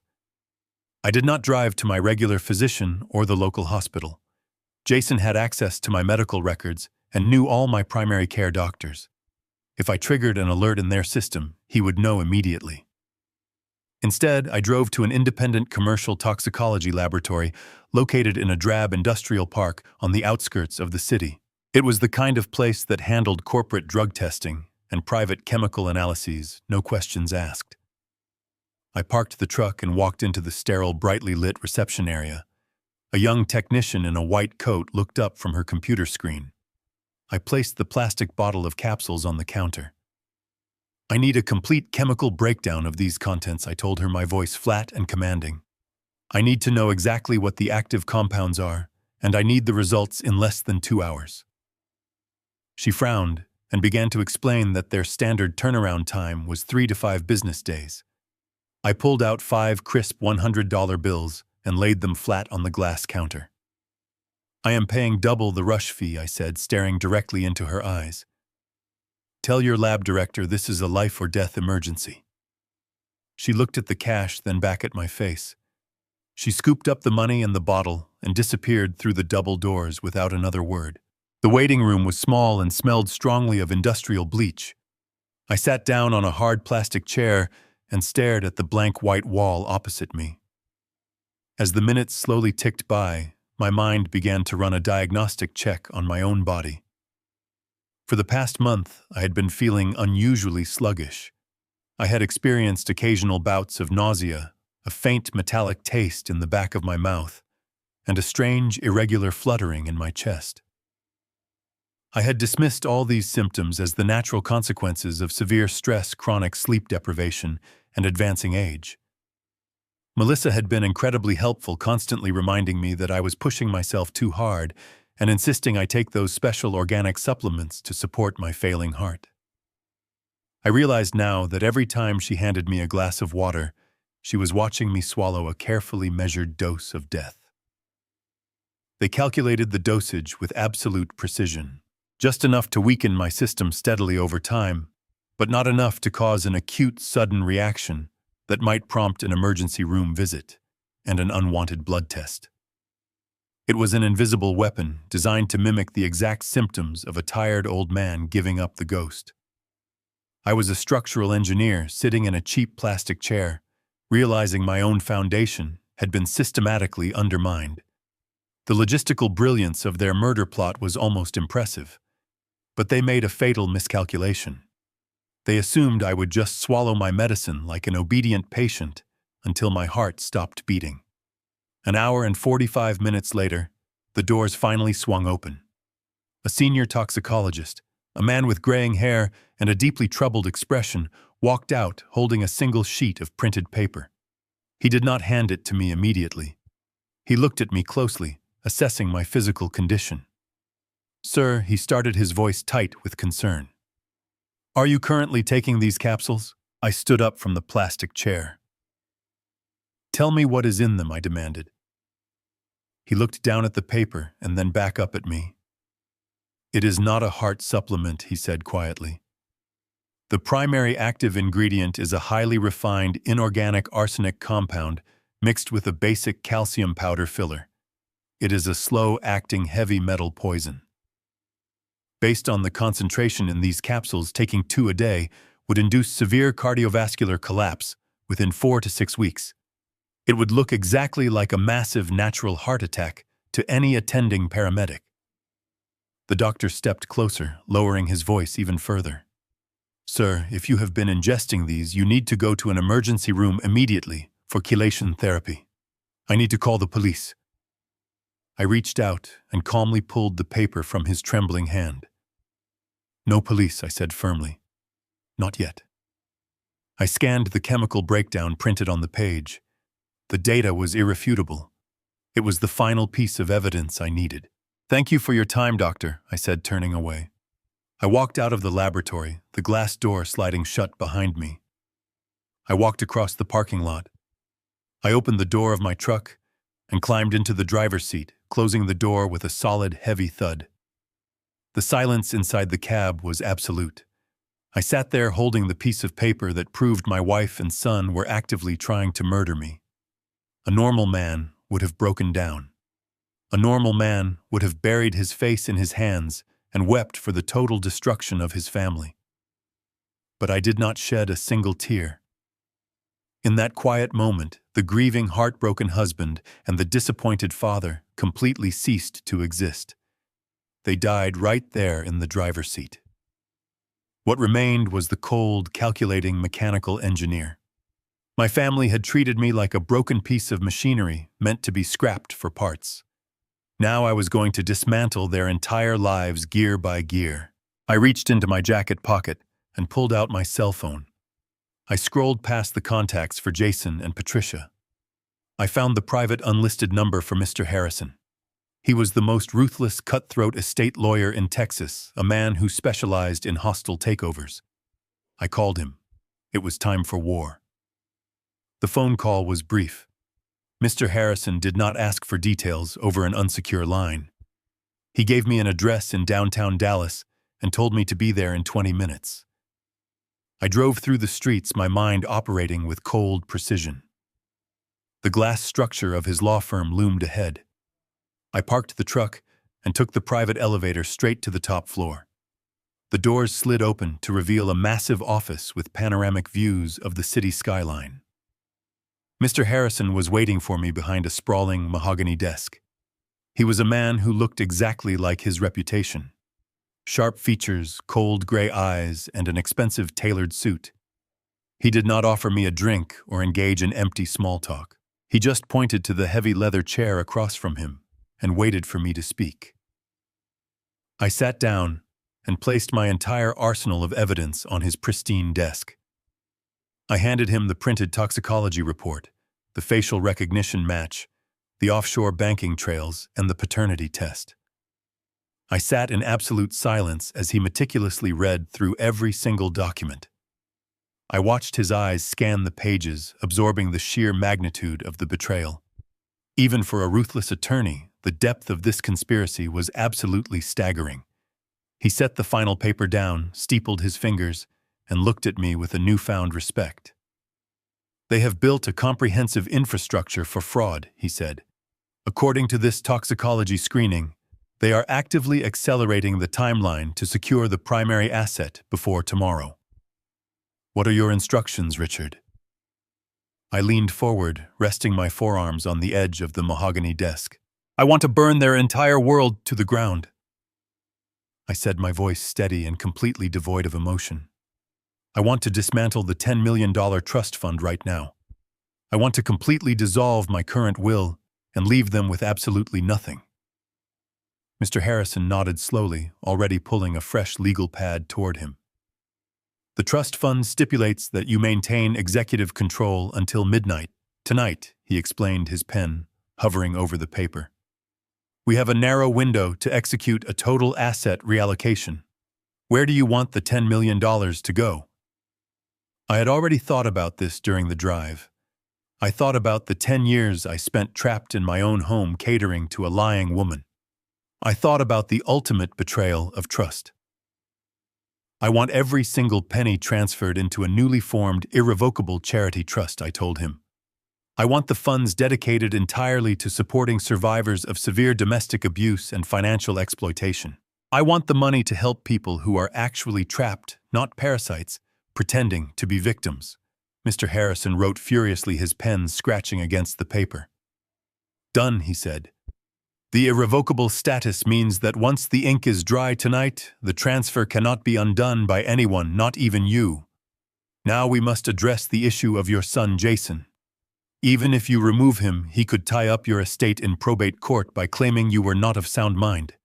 He will argue that the sudden medical emergency with your wife caused a psychological break. I shook my head. He is not my son, I reminded him, tapping the paternity test.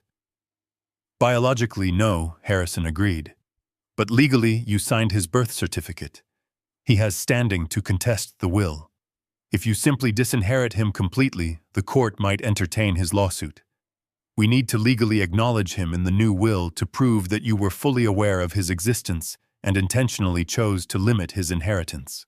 It is a standard defensive maneuver in hostile disinheritances. I understood the mechanics perfectly. What is the minimum requirement, I asked. Harrison smiled a sharp, predatory grin.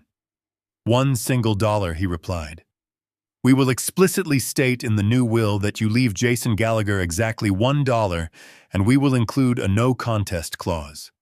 If he challenges the will in court and loses, he forfeits even that single dollar. It is the ultimate legal insult, and it completely paralyzes his ability to drag your estate into a protracted legal battle. I agreed immediately. For the next 3 hours, the Grand Office became a factory of legal destruction. Harrison brought in 2 of his senior partners and a notary public. They drafted the dissolution papers for the old trust, established the new charitable foundation, and completely rewrote my last will and testament. I signed my name on dozens of pages, my hand never shaking once. With every stroke of the pen, I was dismantling the empire Jason and Patricia thought they had stolen. I was cutting the financial oxygen lines to their luxurious penthouse. When the final document was stamped and sealed, Harrison stacked the thick folders on his desk. The $10 million is now safely locked inside the charity trust, he confirmed, looking at his expensive watch. The previous trust is completely void. Legally speaking, Jason and Patricia just became destitute. He leaned back in his heavy leather chair and looked at me with a calculating expression. We have neutralized the financial threat, Richard, but we still have a very serious criminal element to deal with. He tapped his finger against the toxicology report. They are actively trying to murder you with heavy metal poison. I can have federal law enforcement agents at their penthouse in 20 minutes. What do you plan to do about the attempted murder? I stood up from the leather chair and adjusted my jacket. I looked out the massive window at the glittering lights of the Dallas skyline. I thought about the fake tears, the fake wheelchair, and the fake love. I am not calling the police just yet, I said, turning back to face the ruthless attorney. A very cold and mechanical smile spread across my face. I am hosting a small birthday party. I left Mr. Harrison sitting behind his mahogany desk and took the elevator down. The sun had set by the time I walked onto the Dallas streets. The city was glowing with artificial light, a grid of ambition. I climbed back into my Ford truck, my mind shifting to tactical execution. I stopped at an electronics store on the way home. I walked straight to the security section and purchased 4 top-of-the-line microcameras. They were expensive wireless and capable of recording in high-definition audio and video. The clerk tried to sell me a professional installation package, but I waved him off. I was an engineer. Wiring localized surveillance units was easy work compared to designing deep water pressure valves. I arrived back at my empty house. The silence, which had felt suffocating just hours ago, now felt like a pristine canvas. I went straight to work. I placed the first microcamera inside the hollowed-out spine of an old encyclopedia sitting on the living room bookshelf. It gave me an unobstructed view of the main seating area and the coffee table. I installed the second camera directly above the dining room chandelier, weaving the tiny black wire through the ornate ironwork so it was invisible from the floor. The third camera went into a decorative potted plant near the front door, and the fourth was discreetly tucked behind a ventilation grate overlooking the kitchen. I synced all 4 feeds to a secure cloud server using my laptop. Every corner of the main house was covered. There were no blind spots. Next, I dragged a massive 75-inch smart television from the guest bedroom and mounted it securely on the main wall of the living room. Jason and Melissa had always complained that my house was too old-fashioned, that I needed to upgrade my technology. I was finally taking their advice. I connected the television to my laptop via a hidden HDMI cable routed behind the drywall. I created a fake folder on my desktop labeled Family Memories Slideshow, but the file primed and ready to play on that massive screen was the high-definition security footage I had pulled from Sarah Jenkins at the Chase Bank. It was a flawless digital trap. I checked the time. It was past 8 in the evening. I sat down in my worn leather armchair, the same chair where I had spent countless nights worrying about my paralyzed wife. I took a steadying breath and pulled my cell phone from my pocket. It was time to cast the bait. I dialed Jason and waited. Before the line connected, I deliberately slouched my posture. I constricted my throat and took a series of rapid, shallow breaths to artificially raise my heart rate. When Jason finally answered, his voice was tight, anxious about the failed bank withdrawal earlier that day. "Hello, Dad," Jason said, trying to maintain his professional tone. "Are you all right? You are calling quite late." "Jason," I wheezed, letting my voice crack. "I am glad you answered." "I feel terrible, son. My chest is tight and my left arm is throbbing. I think the stress of your mother being transferred to that new clinic is taking its toll on my old heart." I heard a sharp intake of breath. "Dad." "Should I call an ambulance?" Jason asked. His tone sounded panicked, but I knew what kind of panic it was.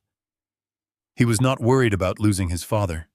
He was terrified that I might die tonight before my 74th birthday, which would complicate the immediate transfer of the $10 million trust.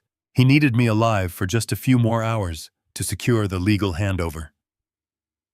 "No hospitals," I gasped, forcing a wet cough into the receiver.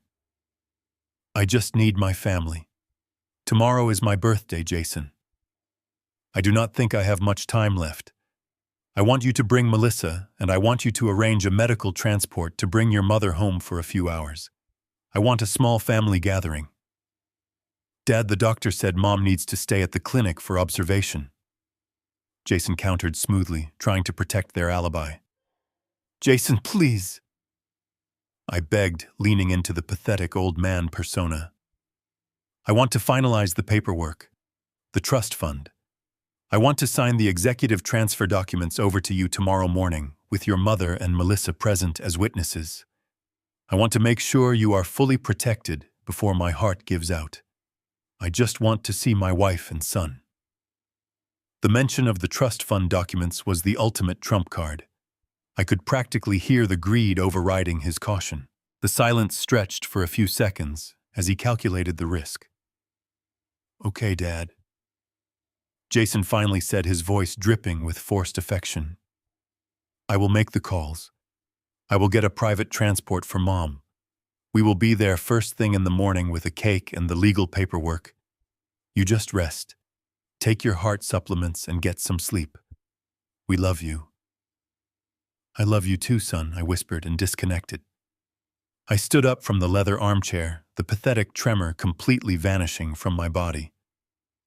I walked into the dark kitchen and retrieved the plastic bottle of arsenic-laced capsules from my thick jacket pocket.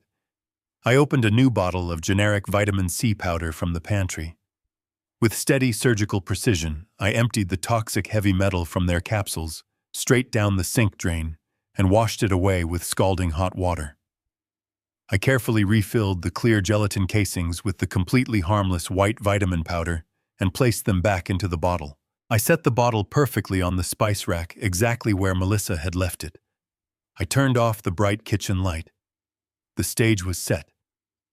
I stood alone in the quiet shadows of my house, ready for the final act.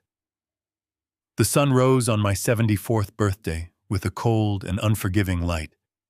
I had not slept a single minute during the long night.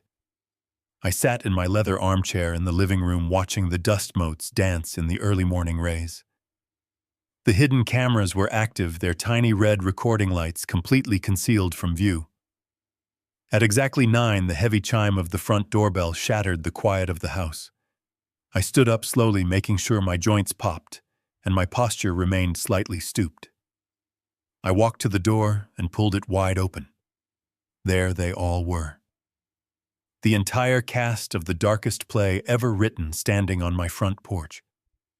Jason was in the back, gripping the rubber handles of the heavy medical wheelchair. Sitting inside the chair was Patricia. She was an absolute masterclass in pure deception. Gone were the expensive designer clothes and the stiletto heels from yesterday afternoon. Today she wore a faded, oversized hospital gown layered underneath a thick gray cardigan. A heavy wool blanket was draped carefully over her legs, hiding the limbs that I knew were perfectly healthy. I stared at the incredible dark illusion. She had even applied makeup to make her face look pale and drawn with dark circles, carefully blended under her eyes. Next to them stood Melissa, radiant and smiling, holding a large, beautifully decorated birthday cake on a glass platter. "Oh, Richard, happy birthday!" Melissa chimed, her voice bright and sickeningly sweet. She stepped forward and kissed my cheek. Her perfume smelled like expensive vanilla, a stark contrast to the sterile medical smell Patricia was projecting. We came as fast as we could. Jason pulled so many strings to get the clinic to release her for the morning celebration. I stepped back, opening the door wider to let them inside. "Come in, please," I said, keeping my voice raspy and weak. "Thank you for bringing her. I was so terribly worried about her being alone in that strange clinic overnight." Jason pushed the heavy wheelchair over the wooden threshold, the wheels squeaking slightly. He looked at me with an expression of deep, manufactured concern, his brow furrowed in a perfect imitation of a worried son. "You do not look good at all, Dad," he said, parking his mother in the center of the quiet living room area. He made sure she was perfectly framed by the camera hidden in the bookshelf. "Are you absolutely sure you are feeling up to this today? You should really be resting in bed, saving your strength." I waved a trembling hand in the empty air, playing the stubborn but exhausted patriarch. "I just needed to see my family today."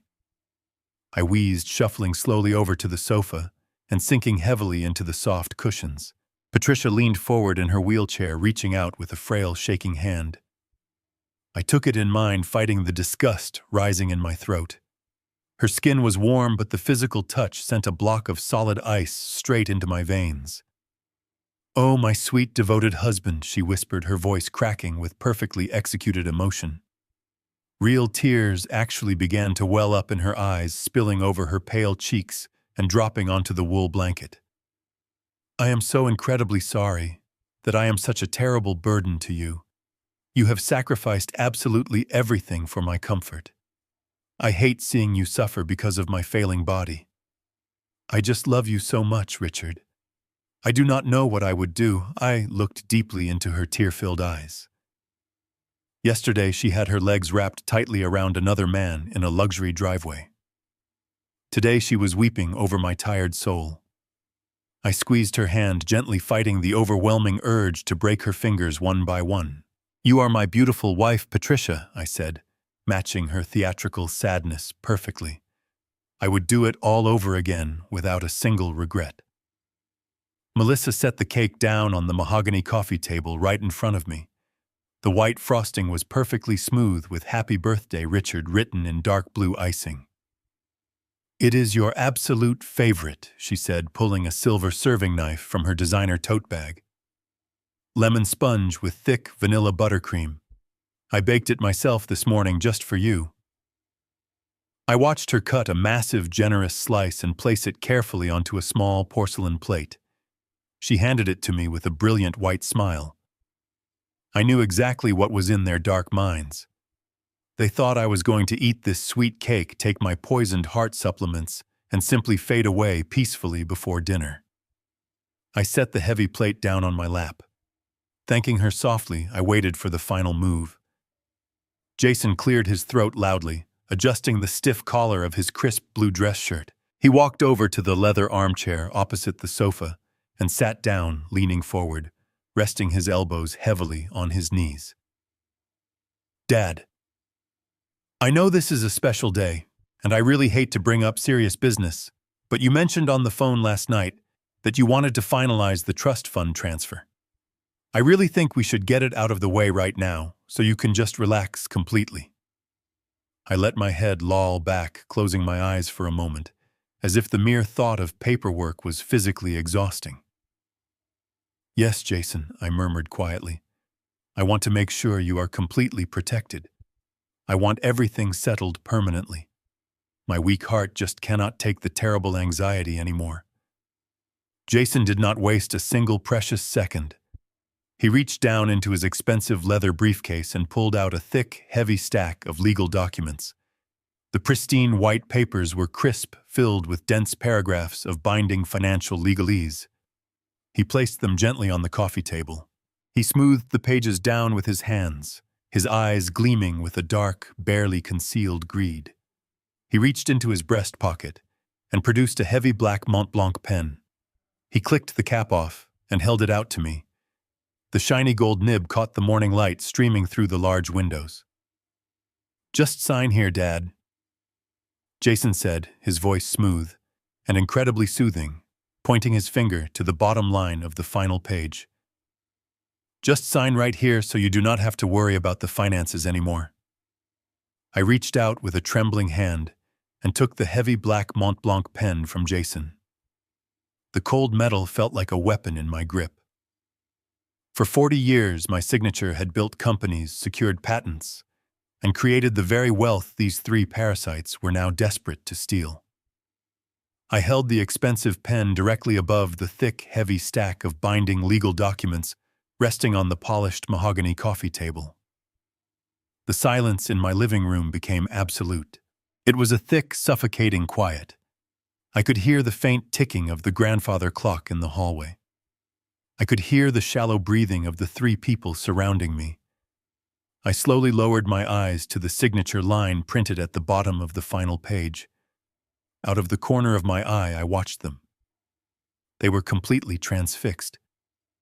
Jason leaned forward slightly, his knuckles white as he gripped the edge of his expensive briefcase. He was holding his breath, waiting for the ink to touch the paper. Melissa stood perfectly still, holding the silver serving knife, her fake saintly smile completely gone, replaced by a look of raw, naked hunger. And Patricia, my supposedly paralyzed wife, sat in her medical wheelchair, her hands clutching the wool blanket, her eyes wide with greedy anticipation. They thought they had won. They thought this was the final triumphant moment of their decade-long conspiracy.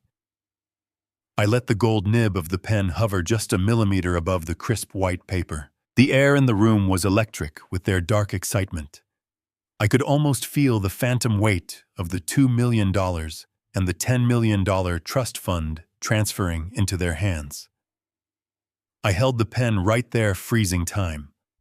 I counted to 5 in my head, letting them savor the absolute peak of their victory. Then I slowly pulled my hand back. I laid the expensive pen down next to the stack of legal documents. A sharp collective gasp filled the living room. The sudden sound of 3 greedy lungs desperately pulling in air as their absolutely guaranteed multi-million-dollar payday momentarily vanished from the crisp page.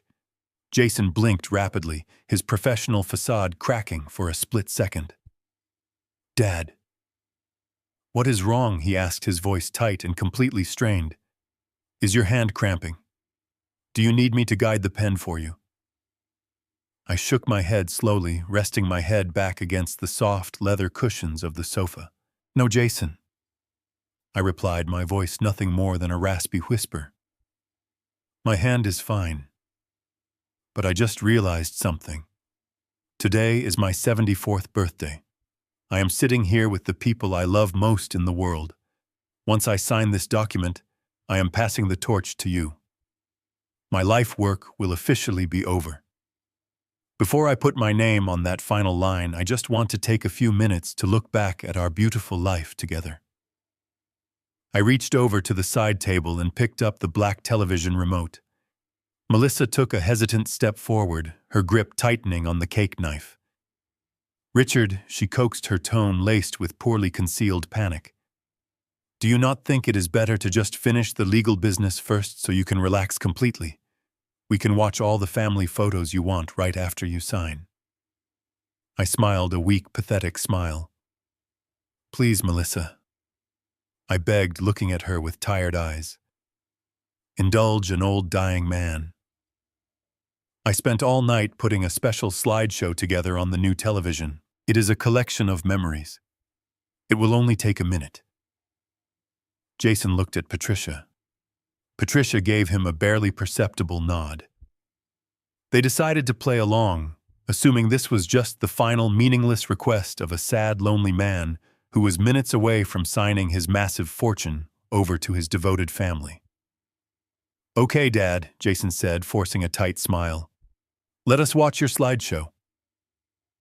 I raised the remote control and pointed it at the massive 75-inch smart television mounted on the living room wall.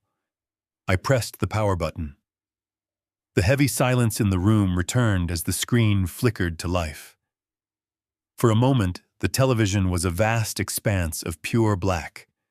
I could feel the intense irritation radiating from Jason, who was just staring at the unsigned papers on the table. He thought this was a ridiculous sentimental delay. He was completely wrong. The black screen suddenly illuminated, bathing the entire living room in a crisp, bright light. But it did not show a picture of Jason graduating from his Ivy League college. It did not show a photograph of Patricia and me on our honeymoon in Hawaii. Instead, the high-definition security footage from the Chase Bank branch in Uptown Dallas began to play in crystal-clear resolution. The hidden cameras I installed caught every single panicked micro-expression on their horrified faces. The bright screen showed the heavy brass doors of the bank swinging open in the afternoon sunlight. Then a woman stepped out. She was not in a wheelchair. She was walking with incredible physical grace, wearing expensive black designer stiletto heels and a beautiful luxury winter coat. Next to her was a man wearing my missing charcoal gray tweed jacket and my vintage brown fedora. The man who possessed my exact jawline and my exact posture. The video was perfectly silent, but the visual impact was like a nuclear bomb detonating right inside my house, completely destroying the elaborate fantasy world they had built. On the massive screen, Patricia wrapped her arms around Victor Vance. She leaned back against the sleek black Mercedes and kissed him with a desperate, hungry passion. I did not look at the television. I had already seen it dozens of times during the long, sleepless night while waiting for the sun to rise over my broken home. Instead, I slowly turned my head and looked directly at the three people who had stolen my entire life. The high-definition video continued playing on the massive screen. The living room was submerged in a terrifying silence. Nobody breathed. Nobody moved. The only light in the room came from the bright television, casting pale shadows across their horrified faces. I watched Patricia. The color completely drained from her carefully powdered cheeks, leaving her looking like a genuine corpse. Her mouth hung open in a silent scream of absolute shock. Her brain could not process what her eyes were seeing. The perfectly constructed reality she had lived in for a decade was collapsing around her in real time. The sheer sudden panic short-circuited her rational thought. She forgot her lines, and most importantly, she forgot her paralysis. Patricia let out a sharp, ragged gasp. Her hands flew down to the thick wool blanket covering her lap, and she violently shoved it aside. The heavy fabric fell to the floor. Without a single moment of hesitation, she planted her supposedly dead feet firmly on the hardwood floor and stood straight up. She rose from the medical wheelchair with the strength and balance of a perfectly healthy woman. She stood tall, her eyes fixed blindly on the screen, where her digital ghost was passionately kissing another man. She did not even realize what she had just done. The 4 hidden micro-cameras I had installed around the room captured every single angle of her miraculous recovery. The 10-year lie was officially dead and buried. The sound of her bare feet hitting the floor broke the spell. Jason violently snapped out of his stunned paralysis. The polished, professional demeanor of the successful finance executive shattered into a million pieces. A raw, primal scream tore from his throat. It was a sound of pure, desperate panic. He lunged across the mahogany coffee table, completely ignoring the expensive birthday cake and the pristine legal documents. He scrambled toward the massive television screen, his arms flailing wildly. He did not ask for an explanation. He did not try to deny what he was seeing. He just wanted the damning images to stop. He reached the wall and started frantically pushing every button on the side of the television panel. When that did not work, he grabbed the thick power cable running down the wall and ripped it violently from the electrical socket. The bright screen instantly went black. The sudden darkness plunged the room back into a heavy, suffocating tension.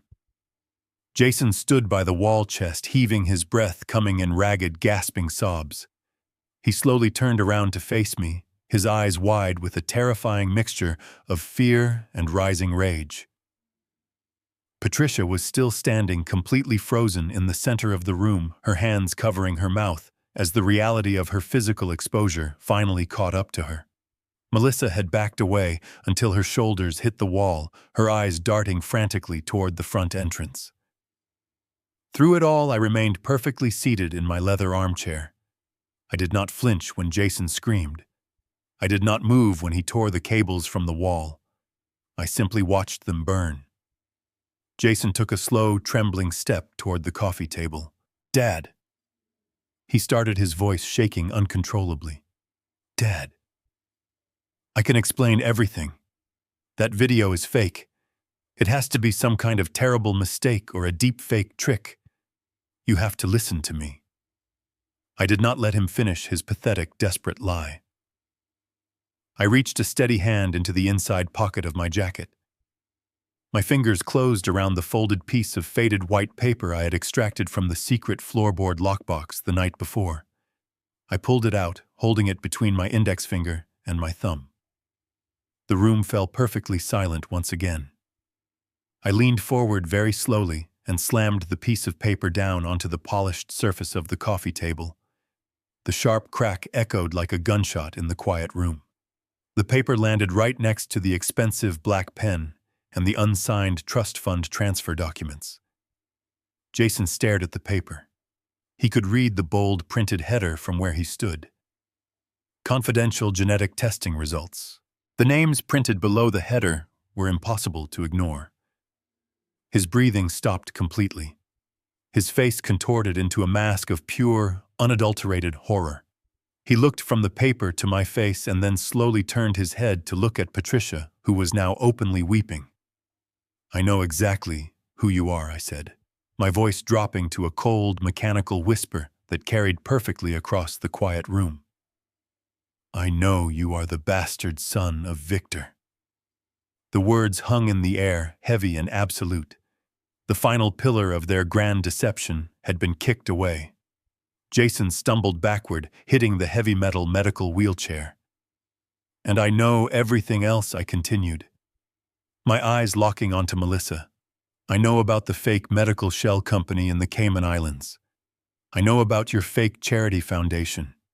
And I know about the $15,000 a month penthouse lease in Uptown Dallas, where your mother and her deadbeat lover have been living on my stolen money." Melissa let out a sharp, terrified whimper. The silver serving knife slipped from her trembling fingers and clattered loudly onto the wooden floor. She looked at me and saw absolutely zero mercy in my eyes. Panic completely overtook her. She spun around and sprinted toward the heavy front door, her high heels slipping wildly on the hardwood. She grabbed the brass handle and pulled with all her might. I calmly reached into my right jacket pocket and pulled out a small black remote control clicker. I looked directly at her panicked face and pressed the single rubber button. An electronic deadbolt hidden deep inside the heavy wooden doorframe engaged immediately with a loud mechanical thud. The polished brass handle refused to turn. The three of them were completely trapped inside my house. Jason violently rattled the heavy door handle, but the electronic deadbolt held firm. He spun around, his face twisted with sudden explosive rage. The polished executive was gone, replaced by a cornered, desperate animal. He stomped across the floor, his shoes echoing loudly in the tense silence. He stopped just inches from where I was sitting in my leather armchair. He leaned down, towering over me, his hands balled into tight fists at his sides. He was in the absolute prime of his physical life, and I was an old man. He thought he could use basic physical intimidation to force his way out of this trap. "Unlock that door right now, old man," Jason hissed, his voice dripping with venom.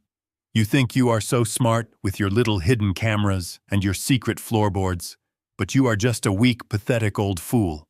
Unlock the door and sign the trust papers, or I swear to God I will beat the signature out of you right here on this coffee table." I did not shrink back into my chair. I did not break eye contact. I looked up at the man I had raised, and I felt absolutely nothing but pure, cold precision. I reached slowly into my left jacket pocket. Jason flinched slightly, perhaps thinking I had a weapon. In a way, I did. I pulled out the crisp white sheet of paper from the independent commercial toxicology laboratory. I unfolded it with slow, deliberate movements, smoothing the creases before holding it up toward him. "I highly recommend you do not touch me, Jason," I said, my voice perfectly steady and completely devoid of fear. "Because if you lay a single finger on me today, the charges will not just be massive financial fraud and elder abuse. It will automatically upgrade to first-degree attempted murder." I shifted my gaze away from Jason and locked my eyes directly onto Melissa. She was still cowering near the locked front door, her face completely drained of color. "I know exactly what you put in my heart supplements, Melissa," I said loudly, ensuring my voice carried across the room. "I took those giant unmarked capsules to an independent lab yesterday afternoon. The results are printed right here on this paper. It is not an organic herbal blend to lower my blood pressure. It is a slow-acting, low-dose inorganic arsenic compound. You were methodically poisoning me day by day, carefully measuring the lethal dose so my heart would simply stop beating before my 74th birthday. You were actively trying to murder me to ensure the trust fund transferred automatically." Melissa let out a horrifying, high-pitched wail. Her knees buckled completely, and she collapsed onto the hardwood floor, sobbing hysterically and frantically, shaking her head in denial. Patricia, who was still standing by her empty wheelchair, let out a sharp gasp and covered her face with her trembling hands. Jason looked at the toxicology report in my hand and then looked at his weeping wife. For a split second, I saw genuine panic in his eyes as he realized the sheer magnitude of the criminal charges waiting for them. But the parasitic greed that defined his entire existence quickly overpowered his common sense. He pointed a shaking finger at the stack of legal documents resting on the coffee table. "You cannot prove we knew what was in those pills," he stammered, his voice rising in pitch. "You are crazy. Now sign the trust transfer documents. Sign them right now and we will leave this house and you will never ever see us again. We will just take the money and vanish. Nobody has to get hurt. Just give me my $10 million. A dark, satisfied smile spread across my face. I looked at the unsigned papers and then looked back up at Jason. "There is absolutely no money left to give you," I said, speaking slowly so he could absorb every single syllable of his total destruction. "The trust fund you are so desperate to control no longer exists. I met with Mr. Harrison, my estate attorney, late last night. Because I am still fully capable, and because I have not yet reached my 74th birthday, I had the absolute legal right to dissolve the entire financial structure. We completely dismantled your inheritance. I transferred every single penny of the $10 million into a newly formed irrevocable charity trust dedicated exclusively to helping survivors of severe domestic abuse. The legal ink dried hours ago. You are entirely disinherited, Jason. I even rewrote my last will and testament to leave you exactly $1 single just to ensure you have absolutely no legal standing to contest the changes in a probate court. You are completely and utterly broke." Jason stumbled backward as if I had just shot him in the chest. His mouth opened and closed, but no words came out. Patricia began to wail loudly, the sound of a woman realizing her luxury lifestyle was permanently over. But you still have the $2 million you tried to withdraw yesterday. I continued, my voice cutting through her pathetic cries. Except you do not have that either. Sarah Jenkins, the bank manager, stalled you because I told her to. And when Victor signed my name on that withdrawal slip, he committed federal fraud. I contacted the Federal Bureau of Investigation this morning and reported the forged signature on a transaction exceeding national security limits. They flagged the account immediately. Jason fell to his knees next to the coffee table, his hands gripping his hair in absolute despair. The silent, heavy tension in the living room was suddenly broken by a harsh, piercing sound echoing from the street outside. Sharp, wailing sirens cut through the quiet morning air, growing rapidly louder and more aggressive. Bright, flashing red and blue lights began to sweep across the large living room windows, casting long, dancing shadows over my broken, terrified family.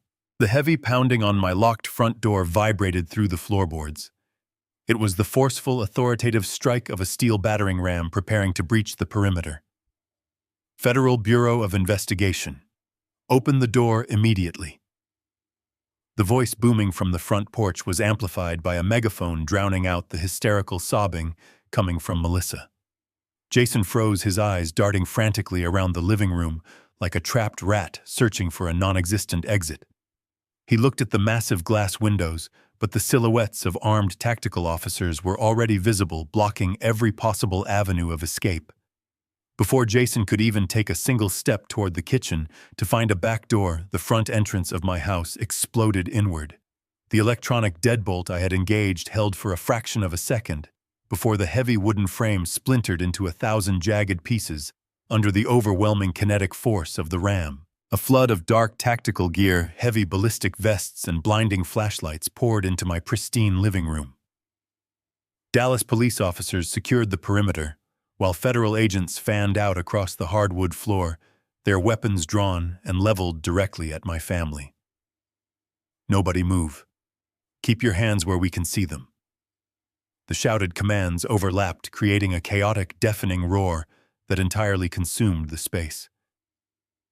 Behind the wall of armored federal agents, a familiar face stepped through the shattered doorway. It was Sarah Jenkins from the Chase Bank. She wore a tailored business suit, clutching a thick black folder to her chest.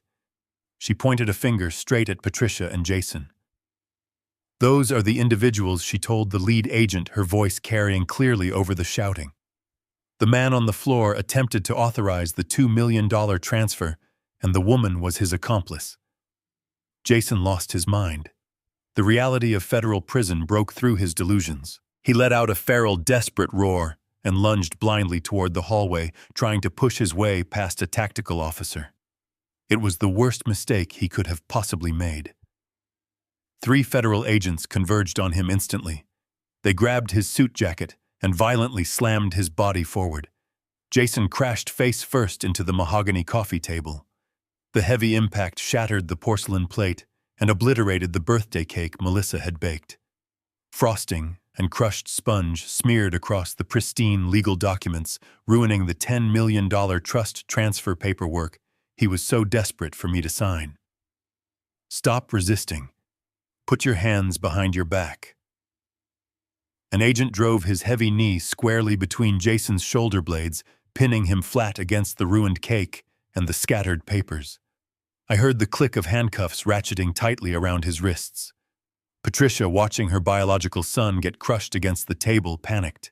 She fell back into her medical wheelchair, pulling the wool blanket up to her chin, desperately trying to resurrect the persona she had perfected. Please, she cried out, her voice quivering. I am a sick woman. I am paralyzed. My husband is confused. He is having a mental breakdown. The lead federal agent did not even blink. He marched straight over to her wheelchair. We have the security footage from the bank vault yesterday, ma'am, he stated coldly. We know who you are, and we know what your legs can do. Stand up right now, or I will physically drag you out of that chair. Patricia hesitated, her mouth opening silently. She looked at me, begging for an intervention that would never come. When she did not move, two officers grabbed her by the arms and yanked her upward. She stumbled, but her healthy legs instinctively caught her balance. She stood upright in the center of the room, exposed and humiliated, a medical fraud in a cheap hospital gown. They spun her around and secured her wrists in iron cuffs. Melissa was backed against the wall, sliding down until she was sitting on the floor, her hands raised in surrender. She abandoned her loyalty to her husband the second the handcuffs appeared. "Richard, please tell them," she shrieked, tears streaming down her face.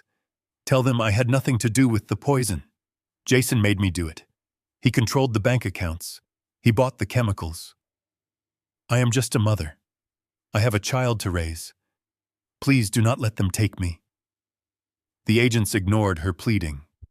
A female officer pulled Melissa to her feet, harshly reciting her Miranda rights while securing her hands behind her back. Melissa sobbed uncontrollably, her righteousness evaporating, leaving behind nothing but an accomplice who realized she was about to lose her freedom, her luxury lifestyle, and her child.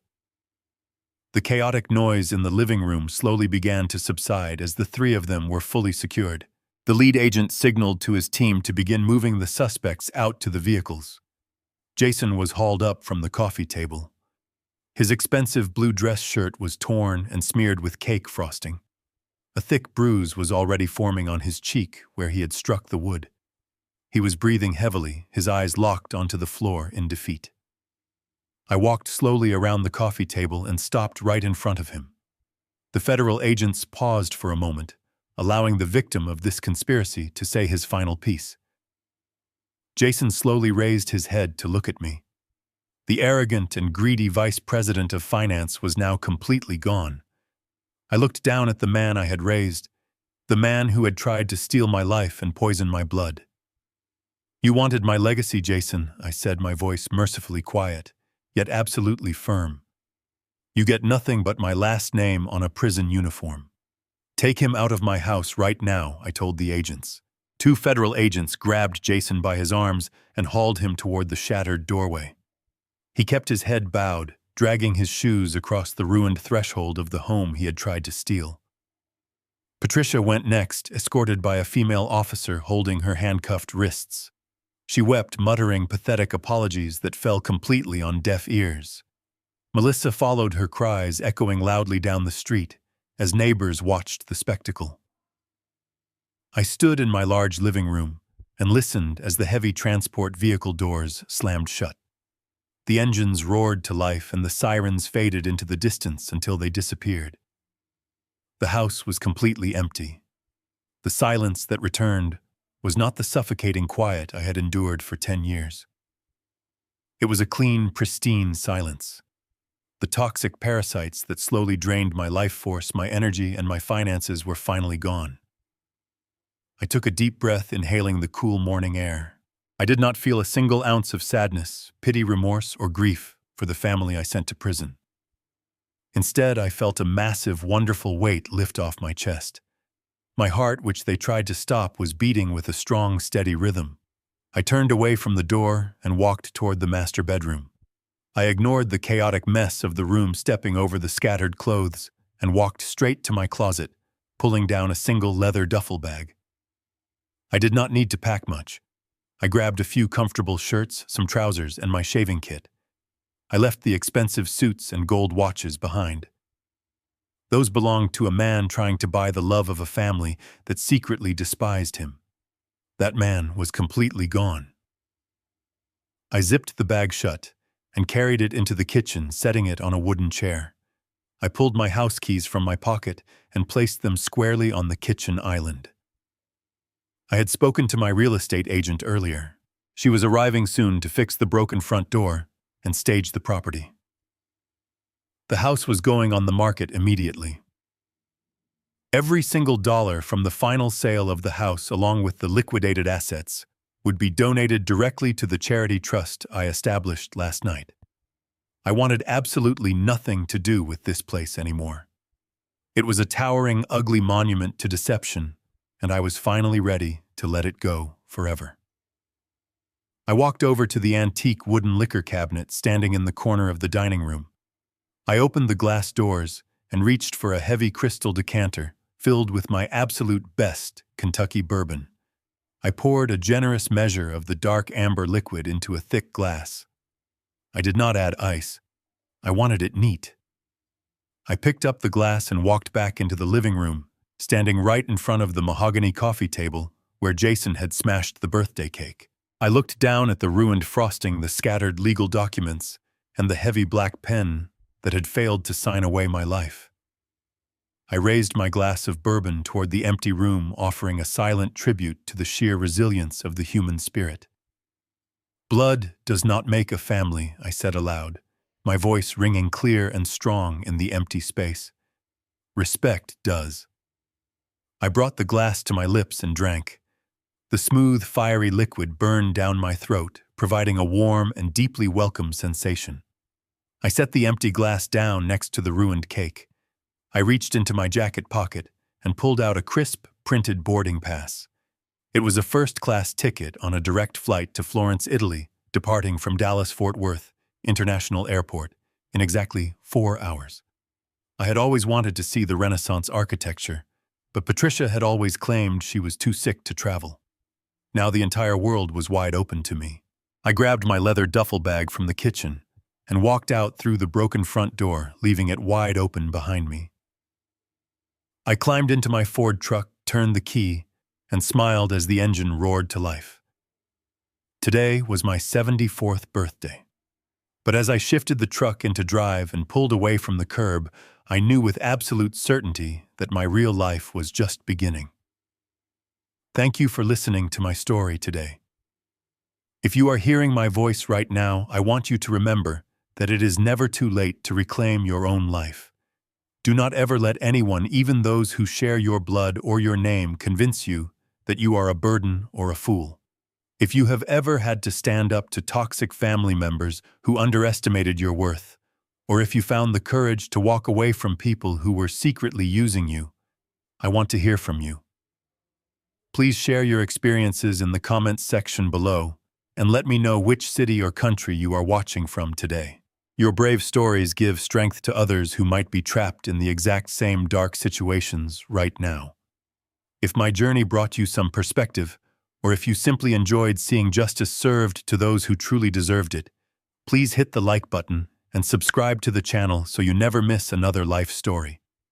You can also support my channel by sending a super thanks, which helps me continue bringing these powerful stories of survival and redemption to light.